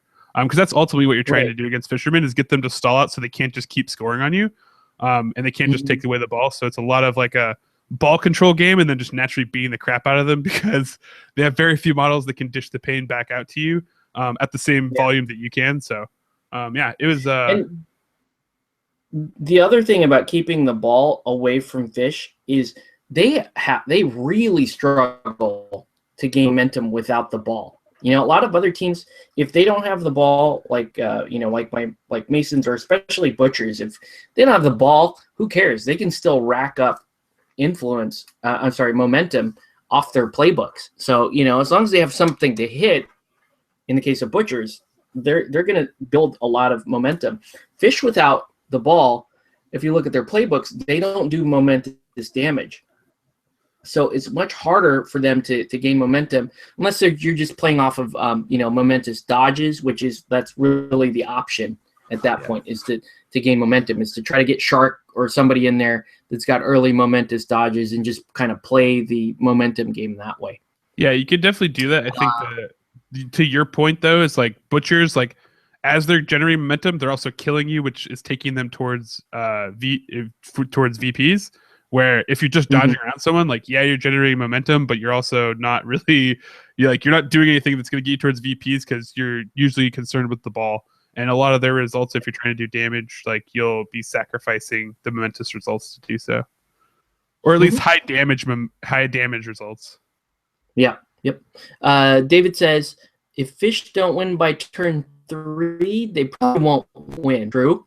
I never understood what people meant by good in the early game or good in the late game until the casual tourney at Paradise, and I saw Leon would win fast or struggle. Yeah, that's what it is. I mean, I was talking to a guy tonight that was talking about Leon, like, how do I stop Leon? So definitely Leon is becoming the local player to chase regarding Guild Ball.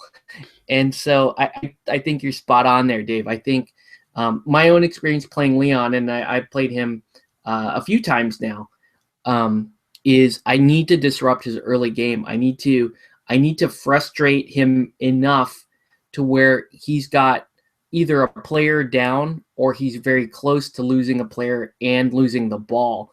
And if you could do both at the same time in the early game, he's going to really struggle after that. Leon is a really aggressive scorer, and he is always looking at how can I get the ball and try to take a shot on goal, hopefully within the same activation. So if you can disrupt that enough, or just ruin his plan, he's going to have a very hard time coming back from that. And that plays out a little bit later. So anyway, so Leon, wins his second tournament in SoCal. His second tournament, we'll call it the first full tournament here in SoCal. Lewis is going to finish in second, and actually Corey should finish third. I think though the result shows John in third, so I may have to adjust that based on my poor ruling there. So sorry once again, Corey. But yeah, that didn't affect who got the captains because we did for captains. We got first and second got captains, and then best painted. So Glenn ended up with a smoke. Lewis ended up with a smoke, which is perfect because he plays Alchemist, and Leon walked away with a scalpel. Leon hasn't really shown any interest in Morticians, so he got many offers right there and then for scalpel, which was funny. And then, the other parts of the prizes were really cool. The patches, everybody got a patch. Everybody got a piece of artwork, which is awesome too. And then you get those really cool, these really cool certificates for winning in your categories. It might be a goal of mine to win, either, I don't think I'll win a tournament, but if I can win like best painted or best goal, that might be a goal for me. But anyways, there's multiple ways to win, man. The feedback for I'm sorry. I said there's multiple ways to win. Yeah, that's right. I could get lucky and no one shows up, and then I can win a tournament that way. But anyway, the feedback of the event was really positive. And in fact, here's what happened, and the reason why there's a bonus game that day was Leon and Lewis's game ended really early, and Leon was he was kicking back, just pretty content with his performance, and he was waiting for his girlfriend to arrive. And so we were just kind of standing around, and Lewis was like, "Hey man, I still want to play. That game was over too fast." And I'm like, "Yeah, I'll play you. Let's play." So Lewis and I threw together a really quick game, Masons versus Brewers, which end of the day, this is what's nice about 3 rounds. Is a 3-round tournament. You're not totally burned out. Yeah. So you can get in. Yeah. So you can get in that bonus game there. So we played a quick one there, Brewers versus Masons, and that was my debut of Decimate on the Masons team.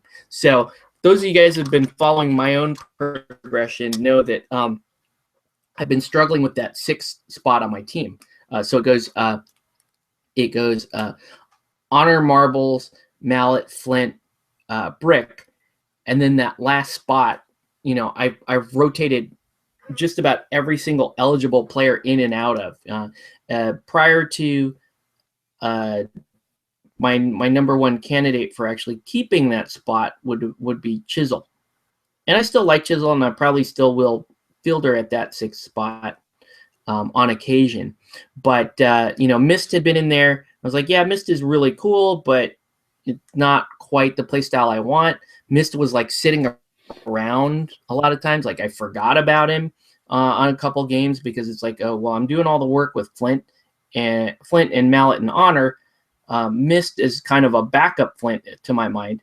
Has his advantages, but he wasn't really shining.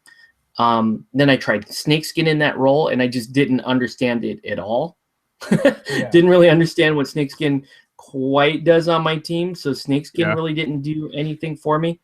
And then so I decided to bring Decimate in. So I brought Decimate in, and it was my thinking there was, well, I'm already playing the hype up the player at turn 1, either Mallet or Flint, depending on what my opportunities are. And Decimate's only going to make that play better with second win. So brought Decimate in, had her basically amp up Mallet, and Mallet went to town on the first turn of the game. Decimate kind of did her job just kind of as the support piece, and then actually she ended up towards the end of the game after she got taken out, she ended up coming back in and picking up the ball that was at a really horrible spot in the field, and then passing that back over to Flint to seal the deal on that game.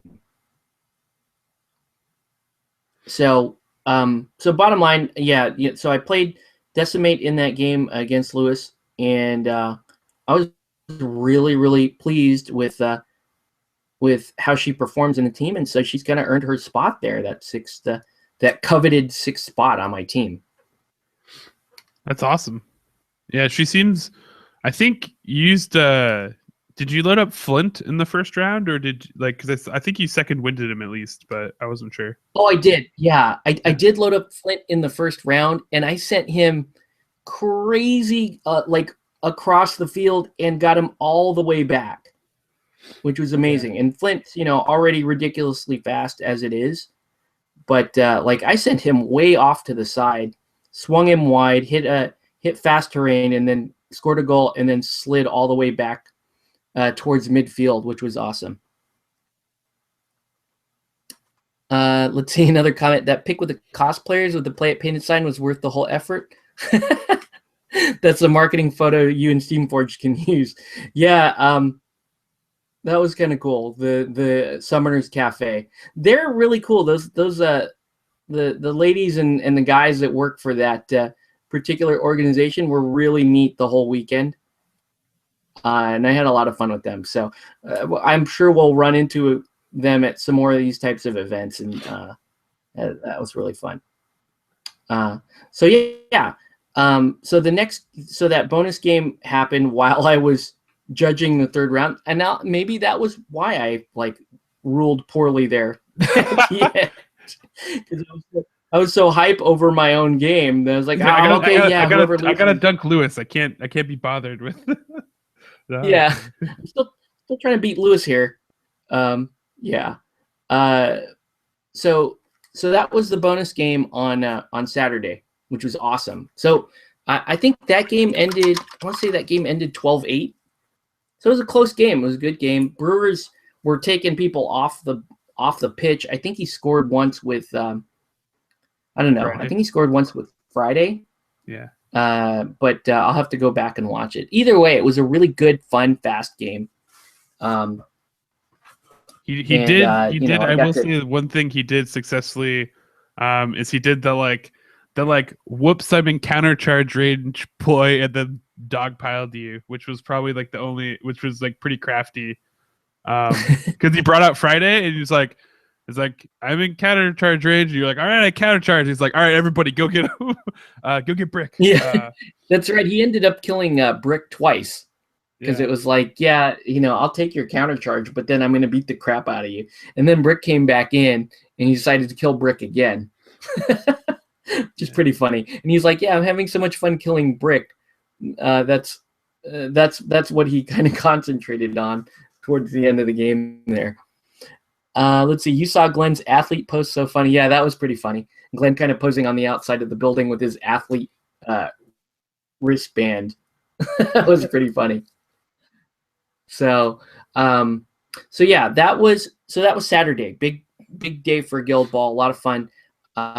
Sunday was pretty dead. I showed up there early again, set up all the stuff. It was going to be more of a demo day, so I set up Guild Ball, set up Super Dungeon Explored, set up Ninja All Stars, and so it's like 9:30 a.m. and I'm like, where is everybody?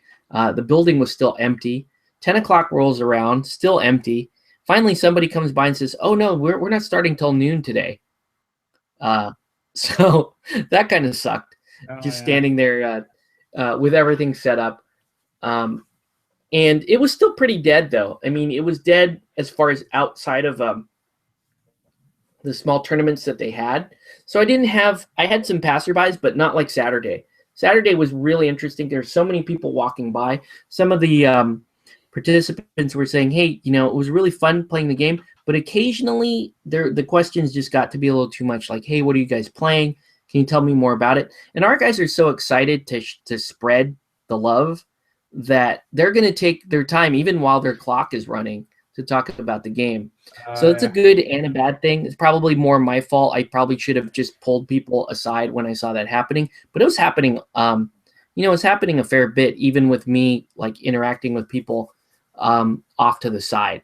So, but it's a good sign. It's a good thing for the game in general. Probably not so great for the guys playing in the tournament. But again, everybody playing was really cool, and we were all kind of excited to share the game.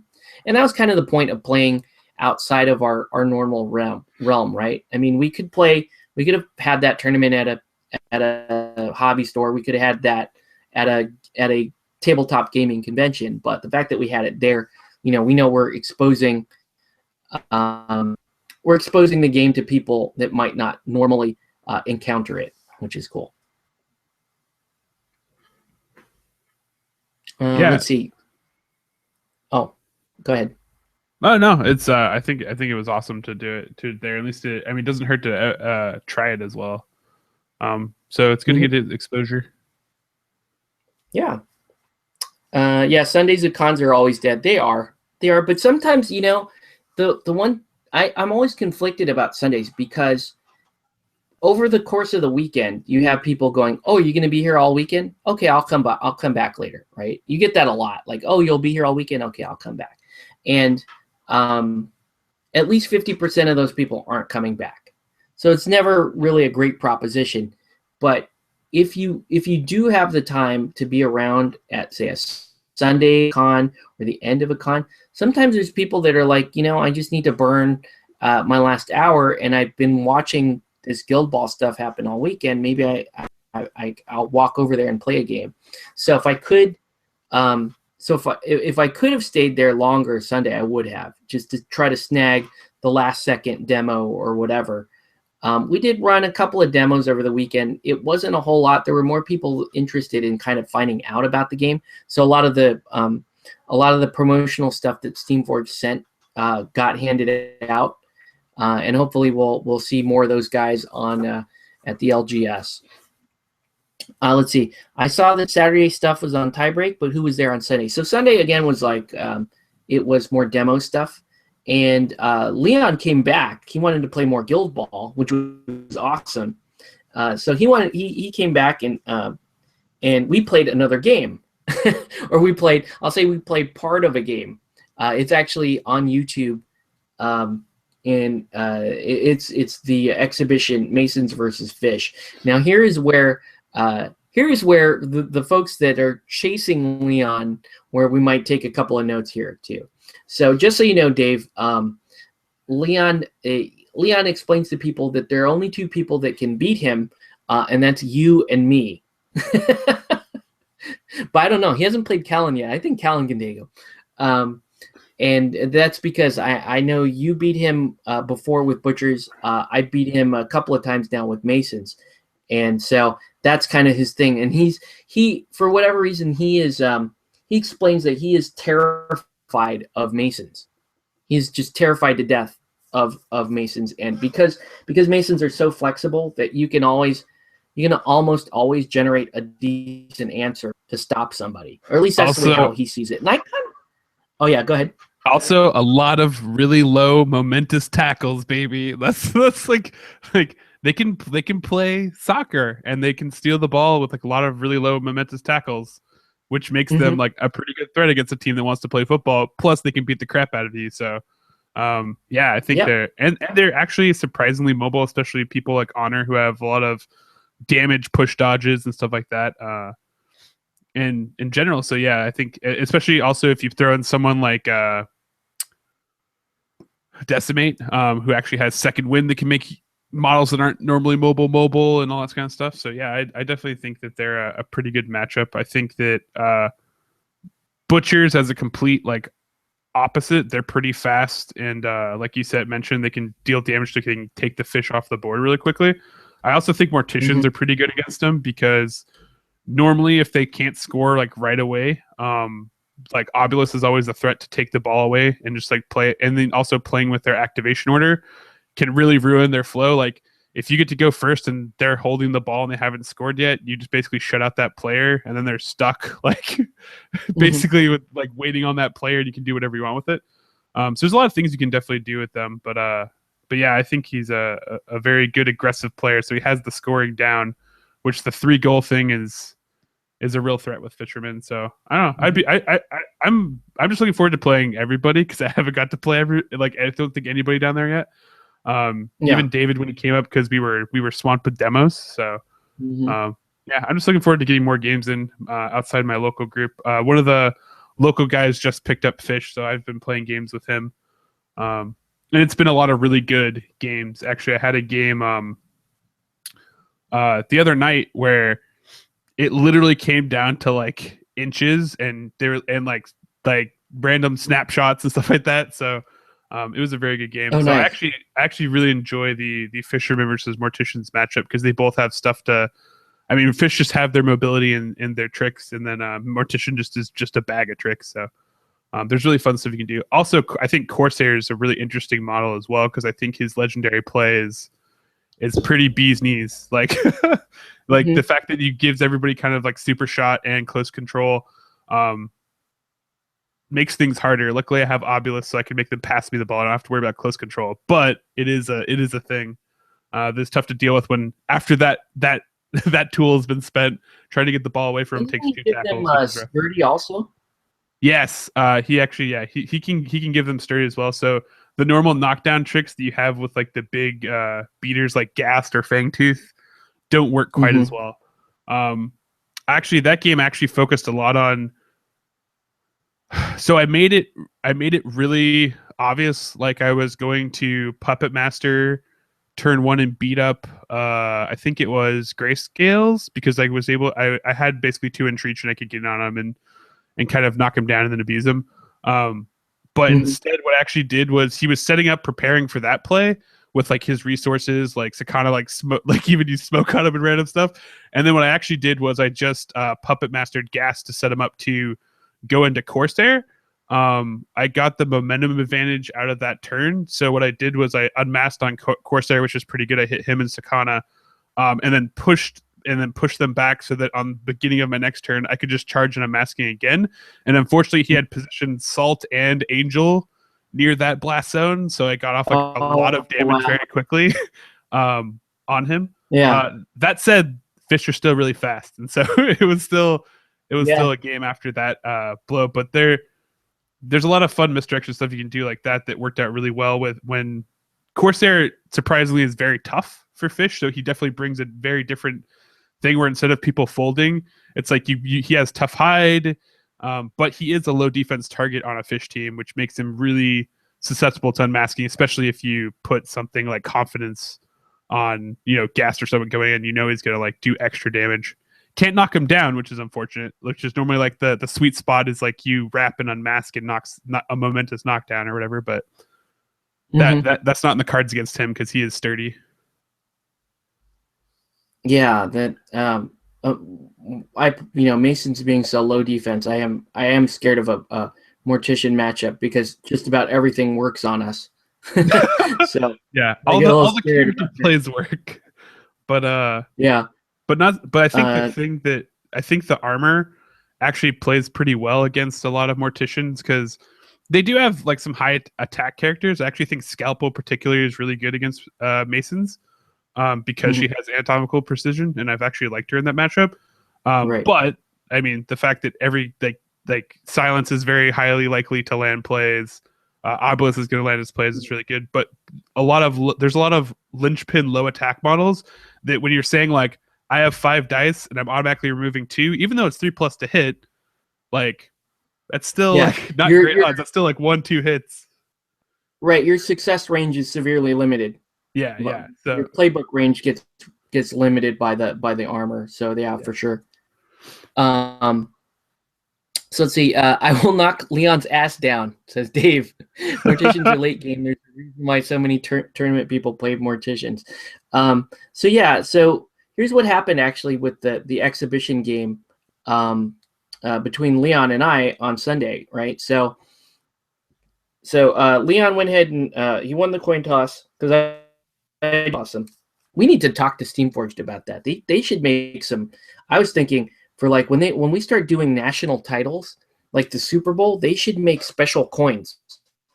Like if they're going to do the German national title, they need to make a coin for that. If they're going to do the U.S. West and a U.S. East title, they need to make coins for that, like they do for the Super Bowl. I think that'd be amazing. Or heck, do rings. But anyway, let's go the full 9 yards.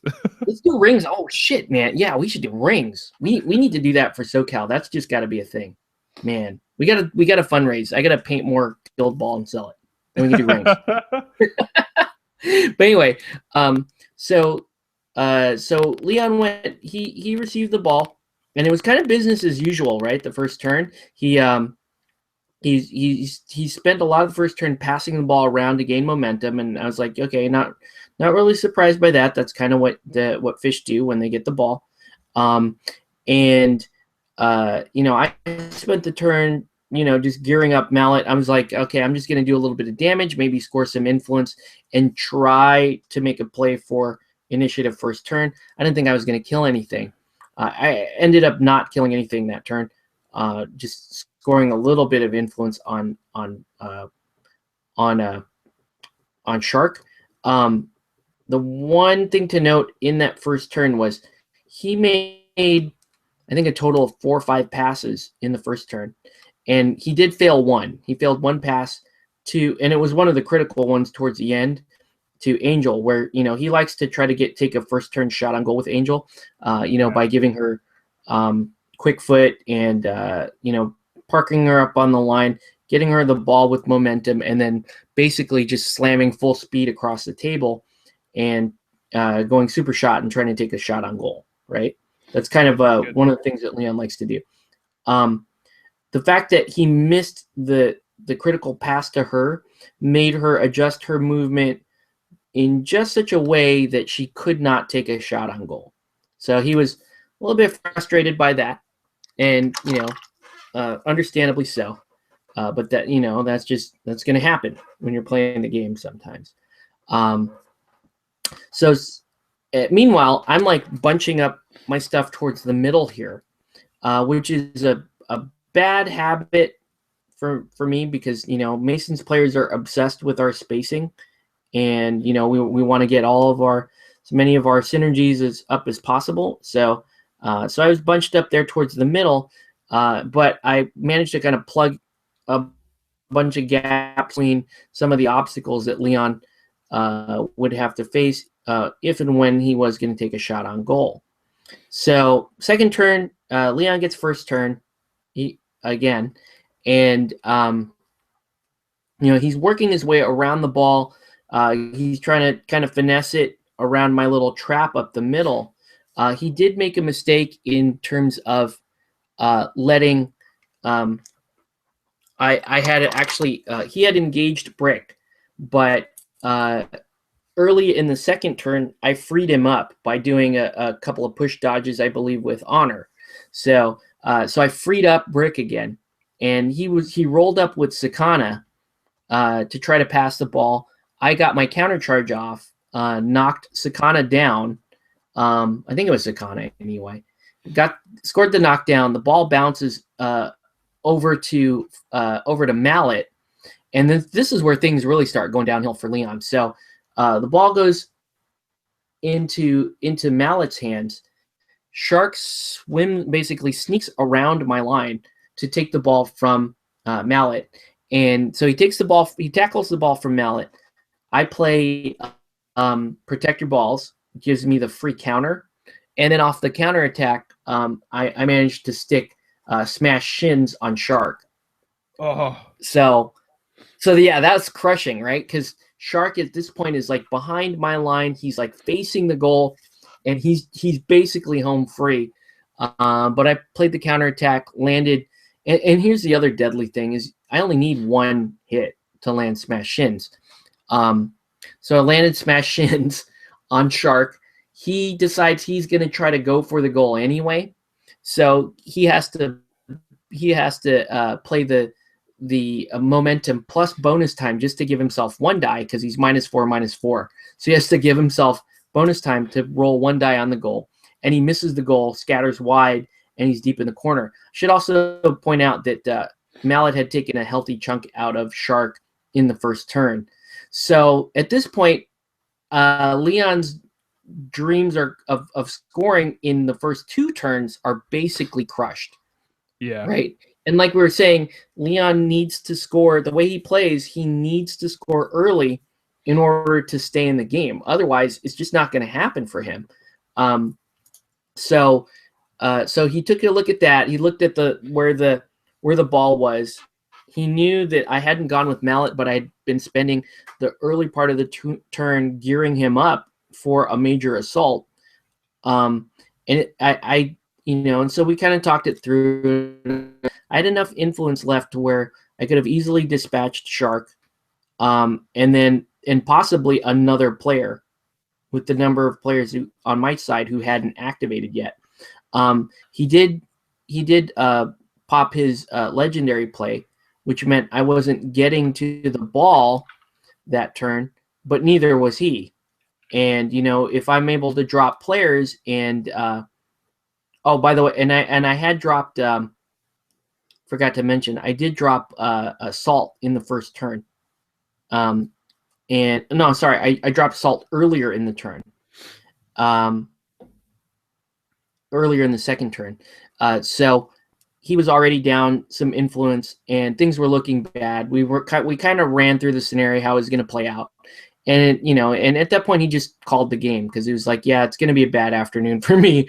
And I don't really see myself pulling myself out of this. So we just kind of called the game there. Which was, it was a little unfortunate, but I totally understand why. Because yeah, we could both see the writing on the wall. That's kind of how it was going to go, based on everything that had happened. So at this point, I'm going to say, hey, I beat Lewis, who came in second yesterday, and I beat Leon in the Sunday game. So hey, ipso facto, I won the tournament. Unofficial champion. So let me tell you my story of when you rely on football plays to always happen, which passes is one of them, right? Like, so you're like Fish, you're like, I'm never going to screw up a pass, right? So yeah, one of my games, I've baited him over. I have like Rage, Obulus, like gassed, like ready to like just tee off on the player that I got over on my side of the field. Missed, passes the ball. I'm just like, okay, well, like I just need to pass the ball back to like Obulus, and I can do some tricks or whatever like that. Missed, passes the ball. It misses and scatters far enough that it goes behind my goal line. Which, if people don't know, if you are the last one to touch the ball and it goes behind your goal line, you cannot generate momentum until you get the ball back across the goal line. Therefore, right. I had to basically choose which one of Rage, Obulus, or Ghast I wanted to waste to go pick up this ball, because I could go attack, but then I'm going to generate no momentum, and I'm probably not going to go first, or like it's going to be up in the air, and I'm just like, dang it. So I ended up actually choosing, in the end, I ended up choosing Rage, because I could grab the ball, basically drop it and hand it off, and then tool up Obulus. But I was still like, oh, like everything's ready. I just need this pass to go off, which is missed. Like, that's my footballer. It should work. Nope, not gonna happen. So when you play football, don't always count on the fact that you're going to score a goal no matter how many dice you have, and don't always expect that your passes are going to go through, because, like, surprise, you can still roll like 5 dice and get nothing but 3s or lower. It's a thing. It's funny too, because I missed a 5 dice kick. I missed a 5 die goal kick with Mist before. Oh, I believe it, man. Yeah. And that's why Mist isn't on the team anymore.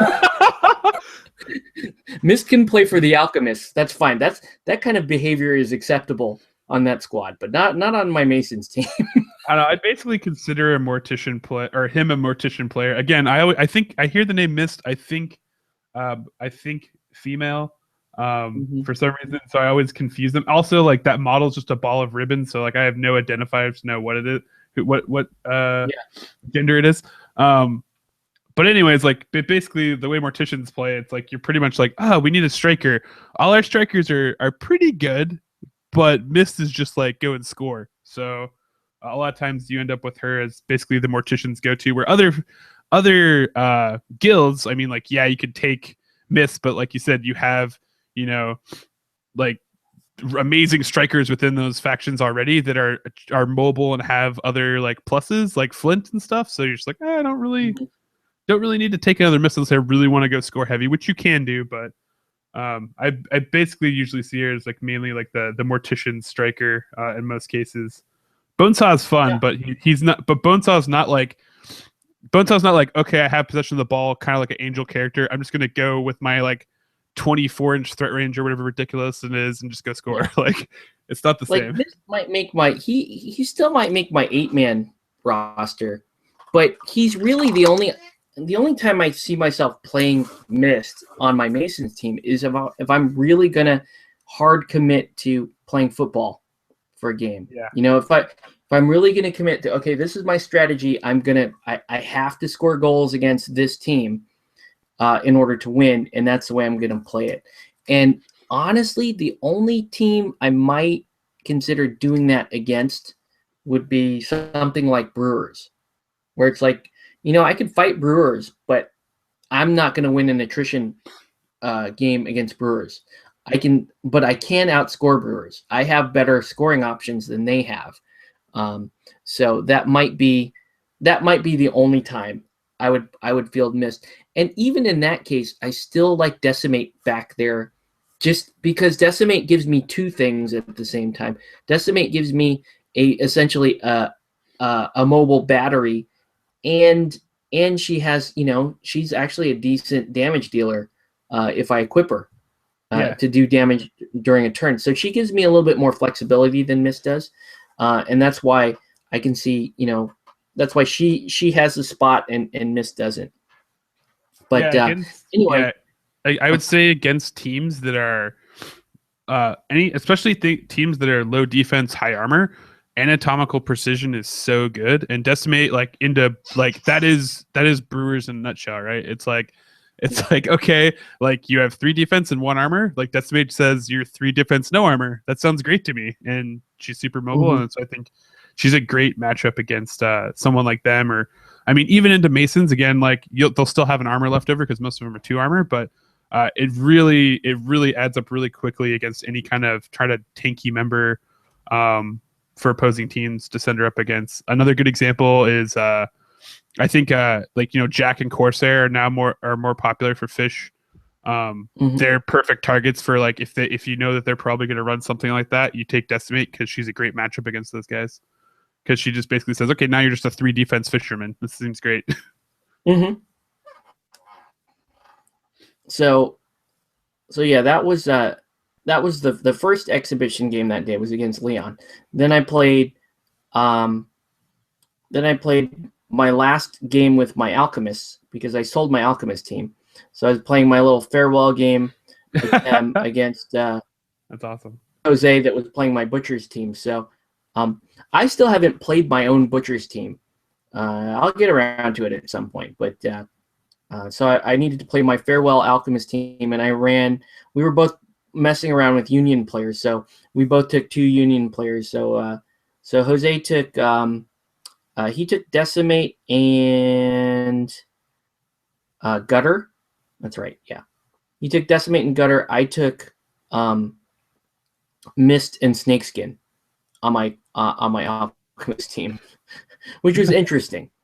I don't see that as being like a normal optimum combo for Alchemists, but those are I wanted to see those Union players, and so I just threw them in at the same time. So yeah, I think that's very interesting to me, because at that point you're basically looking at a scenario where, like, you really want to play football, because with with those 2 added in, and then you also have Midas, who's a stud.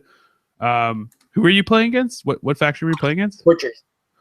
So yeah, if they have Shank, you're like, hey, I don't know what you did, but I would be like, hey buddy, where'd they go? Give it over here. Like, yeah, and Jose didn't field Shank, and he never fields Shank, and it just I just face palm. Yeah, he's a unicorn. Every time. Yeah, I'm like, what do you have against Shank? Shank is amazing. Like, what is your Shank is like Flint that can do damage. Like, I don't understand why. Flint is 3 damage and dodge around you while he's doing it. Like I don't understand his thinking there, but he's gonna be playing now. Jose will be playing more Butchers because, you know, I just basically lend Jose teams all the time, and he thought he was gonna play more Fish. But I said, nah, man, the way I keep seeing, like, I saw him play my Masons. I'm like, the way you're playing Masons, you should be playing Butchers, because you play more of a you play more of an attrition style game, like a beatdown type game, and you should be playing a team that does it well, and don't try to do it with Fish, because he played me with Fish before and tried a damage game with Fish, and I was like, well, don't do that. What are you doing? Yeah. And don't get me wrong. I mean, apparently there are. I'm sure there are ways that you can play, more attrition game with Fish, but playing Corsair, or playing with their lineup a little bit. But he had standard Pure Guild Fish with Shark, so I was like, yeah, I don't think you're gonna. And he's playing against Masons. I'm like, you're not gonna out hit me. Unfortunately, I don't see that happening. But yeah, so he's going to be playing Butchers. He's actually more interested in Fillet, so I can see why he's making some of the choices. Like he had so Gutter, Meat Hook. He had Brisket in there, and he had It was basically a small lineup. There was no Boar, no Shank. No Boar, no Shank, no Tenderizer. So really kind of a skinny, we'll call it a skinny Butcher lineup. Not a lot of big hitty stuff in there. And I've been wanting to do that with a Butcher's lineup ever since I saw Fillet, because I love that model. I'm like, I don't care. I was not interested in Butchers before, but now I'm totally interested in him because I absolutely love the Fillet model. Yeah, it's a very cool model, and I just love the fantasy that it portrays for a Butcher player. Like, honestly, like I'm pretty jazzed to be like, oh yeah, like just gonna put bleed on everything and then dodge around you while I just rain of blood, and you get to keep like conditions up, and it really leads to, I don't know, it just seems like a fun character. Where Ox is fun because it's like big damage numbers, but she's just like, there's gonna be bleeding everywhere. It's gonna stay up. It's not gonna go away. You're gonna be taking 3 damage. It gets past tough skin. There's a lot of fun stuff with her. So yeah, I think it's very. Butchers basically have exciting captains. So if you're a Butcher player, it's at least exciting to be you. Yeah, and I will get to playing my Butchers at some point. It's just I'll probably be more interested in them when Fillet comes out. But yeah, so I've also recently I've been paying more attention to Hammer, because I'm really eagerly awaiting Hammer coming out. So there was a podcast that Andrew Jones put out on Singled Out that they were talking with Jamie about Hammer and some of the design philosophy and the stages of developing Hammer that I thought was amazing. So I was sort of skeptical about okay, I love Honor so much. I don't think Hammer's going to see a lot of time on my team, although I have to have him because I'm a big fanboy. But now that I'm seeing, I'm spending a little more time thinking about what his stats are and how he plays, I'm really starting to think that that he's going to at least see equal time with me as Honor. And I don't know. What's your take on what we know of Hammer, which is almost everything at this point? We have his whole card, so I think the only thing we don't have is practical experience with him. To be honest, he's probably the captain I've followed the least. I just know when I initially looked at his ability, I was like, not so exciting. Now that you said that their aura is correct. Mm-hmm. Yeah, I think that actually makes him a more cool kind of support MVP champion, kind of more like how Esther's can be kind of that way, but instead you're going to be kind of pulling influence to buff him up and kind of pump out these auras. So I think he could be actually really cool. I'm still just partial to Honor superior strategy and that kind of activation advantage, but I think that the problem with that though is that if you look at how it's competitively used, superior strategy is used basically first turn only, kind of like Minus's true application. And then also no one plays Harmony, who is the other character that can activate back to back with her. So it kind of leads itself to being okay, that's a really cool feel and niche, and I like Honor, but at the same time, it's like really when I look at her competitively, I'm like her abilities are used like very specifically in only a couple instances where I play. Part of the cool things about Morticians is that like Puppet Master, again, everybody hates to play against it. I agree. In some ways, it's fun to use, but it's like also I'm just like the mind games that this plays is so ridiculous, and the fact that it gives you, I think the other main problem is it gives you back one influence, which is silly to me.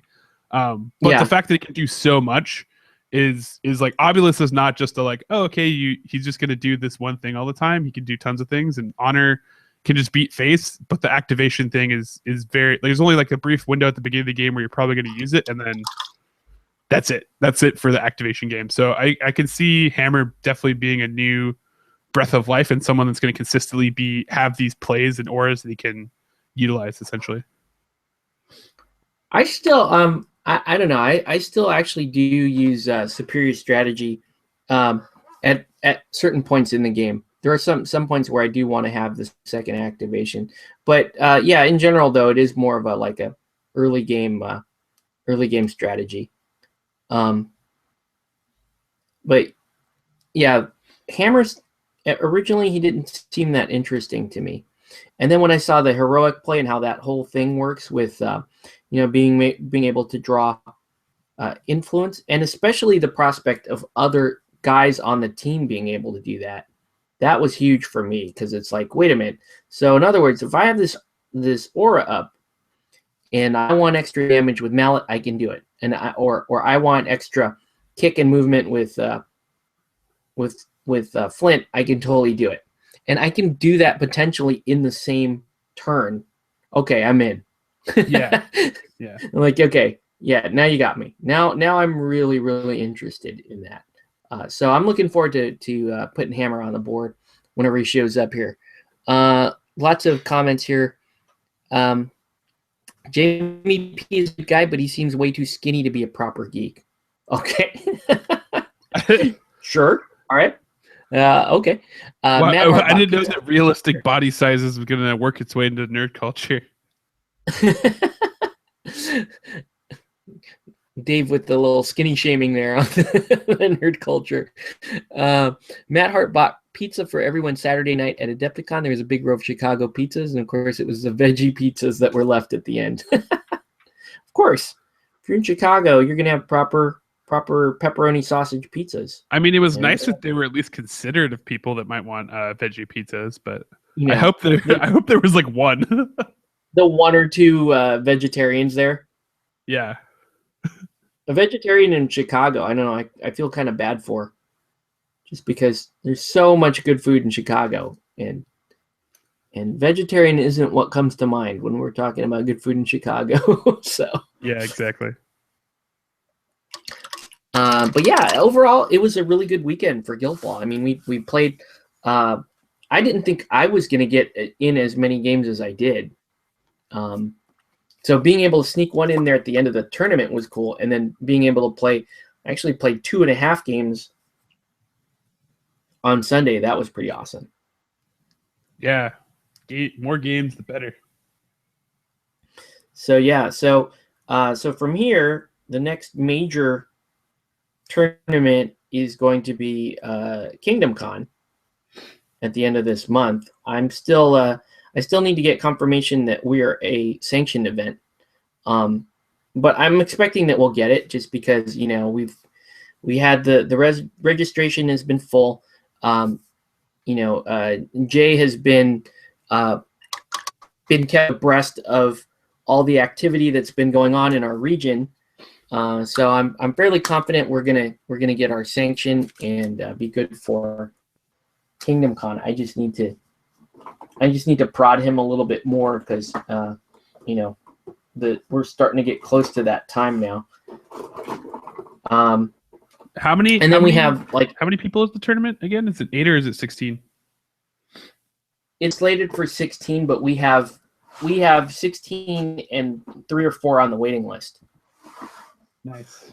That's awesome. So we're doing pretty good. And I looked at that roster for who signed up at Kingdom Con, and I'll be honest, I don't know a lot of those people. There's a lot of people there that we do not know that we're going to be playing versus in Kingdom Con. So I'm excited about it. I think it's going to be great. Yeah, it'll be fun. That'll be one of my first tournaments actually playing with anybody outside of my normal play group. So that'll be fun. I get to find out if I'm actually okay at this game or not. That's cool. Yeah. So I just have to push for sanction there, and then we were talking about scheduling over the summer, and I think it's possible for us to get like 3 sanctioned tournaments in a row.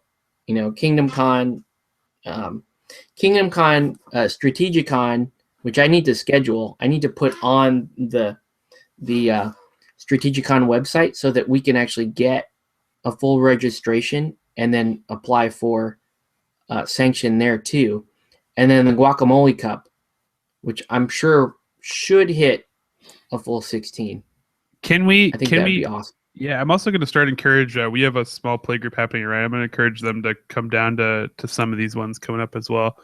Obviously, Kingdom Con's like full and registered out, but I'll see if I can get some of them to travel with me to the Guacamole Cup. And I also think that is David running that one? Yeah.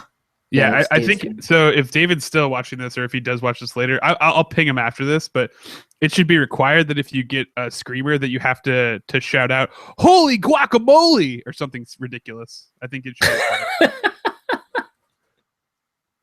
should. That's funny. Yeah, I'm a little bummed about the Guacamole Cup because right as he was scheduling it, my wife pinged me about going to there's like a dinosaur event here in Lake Forest that I know my son is going to want to go to. So she kind of made me commit to that. Cause I want to play in a tournament myself. I'm really excited. Curse, man. I know it. I know that feel. Yeah. So unfortunately that one doesn't work out for me, but I think there's going to be other opportunities. For Strategicon GameX, you might be able to get your guys to go because that's LAX. Oh yeah, for sure. I'll definitely. So I'll schedule that. When does registration start for that? What's that? When does registration start for that? I think it starts like early May or something. I'll have to look it up. Cool. If you go to strategicon.net, it will tell you when you can start signing up for games. But I know I can at least schedule it right now. So all I have to do is just put it on the calendar there. And that weekend is my birthday weekend, so that's usually the angle I work with my wife. It's like, yeah, I want to do this for my birthday. I want to run a Guild Ball tournament for my birthday, and she'll grumble a little bit, but that's and she's like, okay, if that's what you really want to do. I'm like, yes, of course that's what I really want to do. Let's see. GameX started already. Yeah, so you can I can already register the event, but I don't think they're taking any pre-registration yet. And if they are, then I've really got to get off my ass and do it so that we can fill that up and immediately put in for sanction. Yeah, because I'll spread it around my group to get people to go to it, because that'd be definitely a blast. And yeah, that's right, and it's close, and we want to spread the love into LA, so that's a good launch point right there. And then Guacamole Cup happens in June, and I don't know, I'm sure someone will have a tournament in July. So yeah, I don't know. It's looking pretty exciting here for our region. We just have to just keep playing, really. Tomorrow I've got a demo day at Brookhurst Hobbies. So right after work, I'm going to head over to Brookhurst and set up the couple of mats for Guild Ball and hopefully get some games in and some demo games. And then at any point now, we should be seeing product in my local hobby store here, Comic Quest, which I have a kickoff event down there the following weekend, April 16th. So we got a lot of like our opening events coming down. Then we've got the tournaments over the summer. So yeah, I think it's gonna be pretty good. Yeah, it's exciting. Pimp the SoCal calendar. Let's see. Yes, so if you go to so Dave hosts the site SoCalGuildBall.com, and he's been working hard on getting that site up and pretty for everybody, and he does have an event section on that site. So if you go to events on SoCalGuildBall.com, you'll see all the events that we are in the process of scheduling or have already scheduled over the next several months. So that's cool.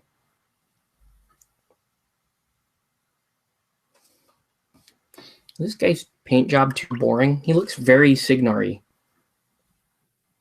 It's very, very Signar.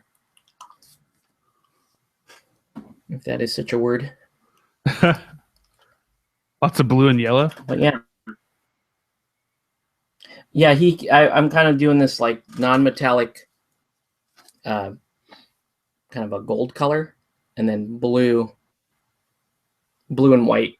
So he's very Signar looking, because that's actually his studio art, I think, are these colors. That's why everyone accuses him of being a War Machine model.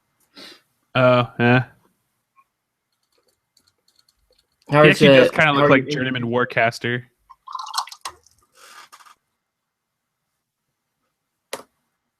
How are the engineers coming along? Pretty good. Lots of just kind of base colors going through them.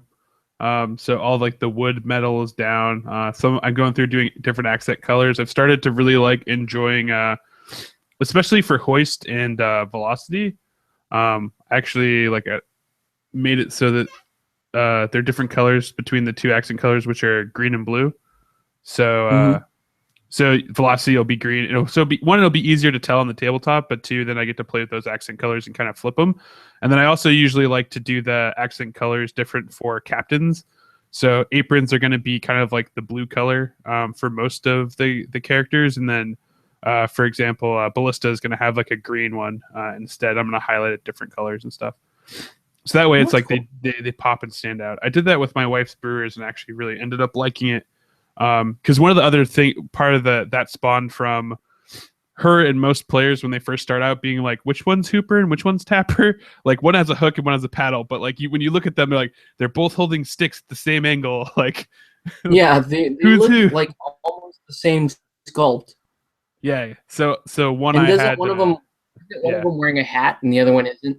Yeah, one's wearing a hat. One of them has a pipe. They're like, there's little details, but especially when like they're just primed or you just build them, people are like, I don't know. And if you paint them the same colors, then they kind of also still can blend. So I did I did the captains with black tartans because the colors were black and purple, and then used the other characters as purple mainly, and made that pop. And I had a lot of fun with Friday because then I kind of took some inspiration from Harley Quinn and did like some like 2 colored pants and like did that kind of thing throughout her. So she actually had like this domino effect to her clothing and all her stuff. That's cool. Yeah. Let me finish that Signar guy here. He does look awful Signar-y. I must say though, this is actually like it's actually a really good idea because normally when I paint, I'm listening to like a show or like a podcast or something, but this I just get to be a part of it and paint. So this is actually pretty fun. That's the whole premise of this show. Yeah, is like hop on, paint stuff. We just talk about whatever we feel like talking about, and there's no we'll have topics, but it's not. I try not to keep it too structured, because if it's too structured, then I like lose concentration, and then I have to stop painting or something like that. But the cool thing about this was like, I don't always have a lot of viewers. Actually, I don't have a lot of viewers.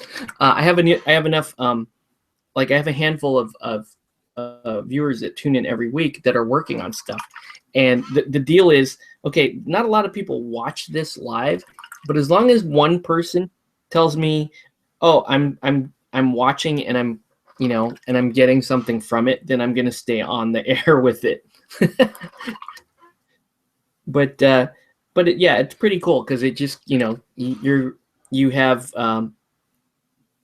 getting projects done while you're talking about gaming or whatever, and so that's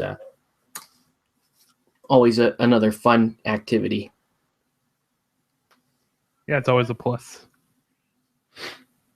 It's a very productive use of painting models. Mm-hmm. And I get a lot done myself too, just doing this. Like tonight, I had nothing to paint or nothing. I had no priority thing to paint, which is why I'm painting Eldorado. But even then, it's like, I really like this model, and I bought it a while ago, and it was bumming me out that I hadn't painted it yet. So yeah. At least, I'm still bummed about not having any Guild Ball to paint tonight, but, I can get other stuff done while I'm waiting. What's up next on your Guild Ball list? I need to make a decision. Well, for sure, I'm gonna buy salt, and I'm gonna buy coin. And the reason why I'm gonna buy those two mascots is because I have enough models to just start a full fish team and a full union team, and that was an accident, really. But I figure, if I have the 5 other models, why not just buy the mascots, paint those up, and now I have another option. Those teams aren't very good because they're just hodgepodge, whatever models I had left, plus the starter. But, it's another team to play. Then from there, I need to make a decision as to whether or not I'm going to be playing engineers next or refilling my alchemists. And I'm really leaning more towards the engineers at this point because I haven't painted those models, for one. And then the other thing is, the plan is to paint a team, play it for a little bit, and then sell it. So that's kind of my goal. And that will allow me to cycle through teams and not burn holes through my wallet and probably make me just a little bit of scratch on the side. So I can't really complain about that. That seems like a good plan. My plan is to play Pokemon, which currently now, barring the fact that hunters aren't released, I will have a 6-man team at least for every faction. Nice. So that way I have part of it is it makes it really easy to then demo teams for when I'm teaching people, and they're like, "Hey, this team seems really cool." It's like, "Well, here you go. You can play it." Like you can. Well, see here it. I have that. Yeah. That's kind of the idea, and then the other part of it too is that by playing them myself, I also get to learn the strengths and weaknesses of the faction instead of just theory crafting or having to play against them. I can also, like with like with a partner, it's like if I really want to practice a matchup, like we can split up and just take turns playing different matchups that way. That's cool. So that's the other part of it, motivation for it, which I like as well. Plus, I just really like this game, and I actually like I actually like all the factions. I think there's like lots of fun comps with it to try out and play that the competitive scene still hasn't discovered yet. So yeah, I'm so far collecting, and I got a pretty good collection going. I still have a lot to paint. So engineers, then butchers, and then next are fish and alchemists that are coming, and then hunters probably down the line after I start to get through those teams. Yeah, I pre-ordered a hunter's 6-man starter, and I have a buyer for it before it's here. So yeah, so I'm gonna buy it, paint it, and then bam, it's gone. Yeah. We have a few people at my at Riot that are basically waiting to get to the hunters. They're super excited about them. That's cool. All right. So let's see here. So this guy is nearly done, and you just have to I'm gonna let that gray dry a little bit and then highlight the rock, and then that's him. He's I don't know. He's a little bug-eyed. Little bug-eyed. Oh, yeah, there we go. Oh man, it only focused for like a half second. Yeah, no, it's like There he was, but then he's gone. I think I need to trim his eyes down a little bit more. He kind of looks like he's doing that. like my special eyes. Yeah. Yeah. He's kind of doing the Marty Feldman again here. I don't know. Still a cool mini. I don't know. I'll figure out something to do with this guy. He might be a stand-in ballista or something for me while I'm waiting for engineers. Or stand-in salvo or something. Yeah, he could be one of those. He could be one of those players with a ranged attack. Get this like sci-fi blunderbuss gun. Actually, I probably should come back at some point and do his little Tesla coils. A different color there on his backpack. Give him some lighting effects back there. But yeah, I mean, this is the basic colors that he is, and so that's what we're gonna do. Nice. Anyway, it is now 11:30, and so we've been painting for 2.5 hours now. So we're gonna be calling it here in a minute or two. But yeah, that's my progress for tonight. Do you have anything you want to add before we sign off? I just actually can't wait till Kingdom Con. Like I'm so excited for that event. My wife's gonna travel down with me. It should be a blast. Because actually I also have some people from Riot that are coming to play War Machine and some other games. Yeah, it'll be fun. I'm sure they'll bring some of their Guild Ball stuff down to play some fun games. I know David's running like a exhibition day before the Guild Ball tournament day, just for people to play around and have fun. So yeah, definitely excited for that. And also your Learn to Play event. If I can make it down to that, I'm gonna try to just to help out and whatnot. Oh yeah, that would be cool too. And there are other veteran players, or well, say experienced players, that are coming. So if you guys just want to get in games, that's great too. I'll tell you right now, the format for this is going to be really loose. Like we might do a thing where at the end of the day, whoever scored the most goals against the most against the most players is going to win a little prize. So Nice. kind of encourage people to try to play against as many different people as possible. So it might be something like that. Score as many goals against as many other players, or score as many takeouts against as many other players as you can, and then we might like a best painted or something. Yeah, nice. So anyway, I think so. That's gonna do it for this video. And yeah, we're looking for what day are you coming to Kingdom Con? I will be up by Friday. Oh, cool. So okay. I'll be Friday, and then I'll be there through the whole weekend. I'm only basically coming there to play Guild Ball. I don't have any other games I'm playing. So outside of that, I basically do whatever I want. So yeah. Nice. Yeah. Because Friday, I know Dave and myself will be there, especially during the day. We're going to be wide open for playing games. So we each have a couple of events to run in the evening that aren't. He has one Guild Ball event, one non-Guild Ball event, and in the evening I have Ninja All-Stars. So Friday during the day is great, and then obviously Saturday is going to be the tournament. So yeah. Alrighty, cool. Well, that's going to do it for this video, and I think that's it. Thanks everybody for tuning in. Have a good night, and we'll catch you on the next one.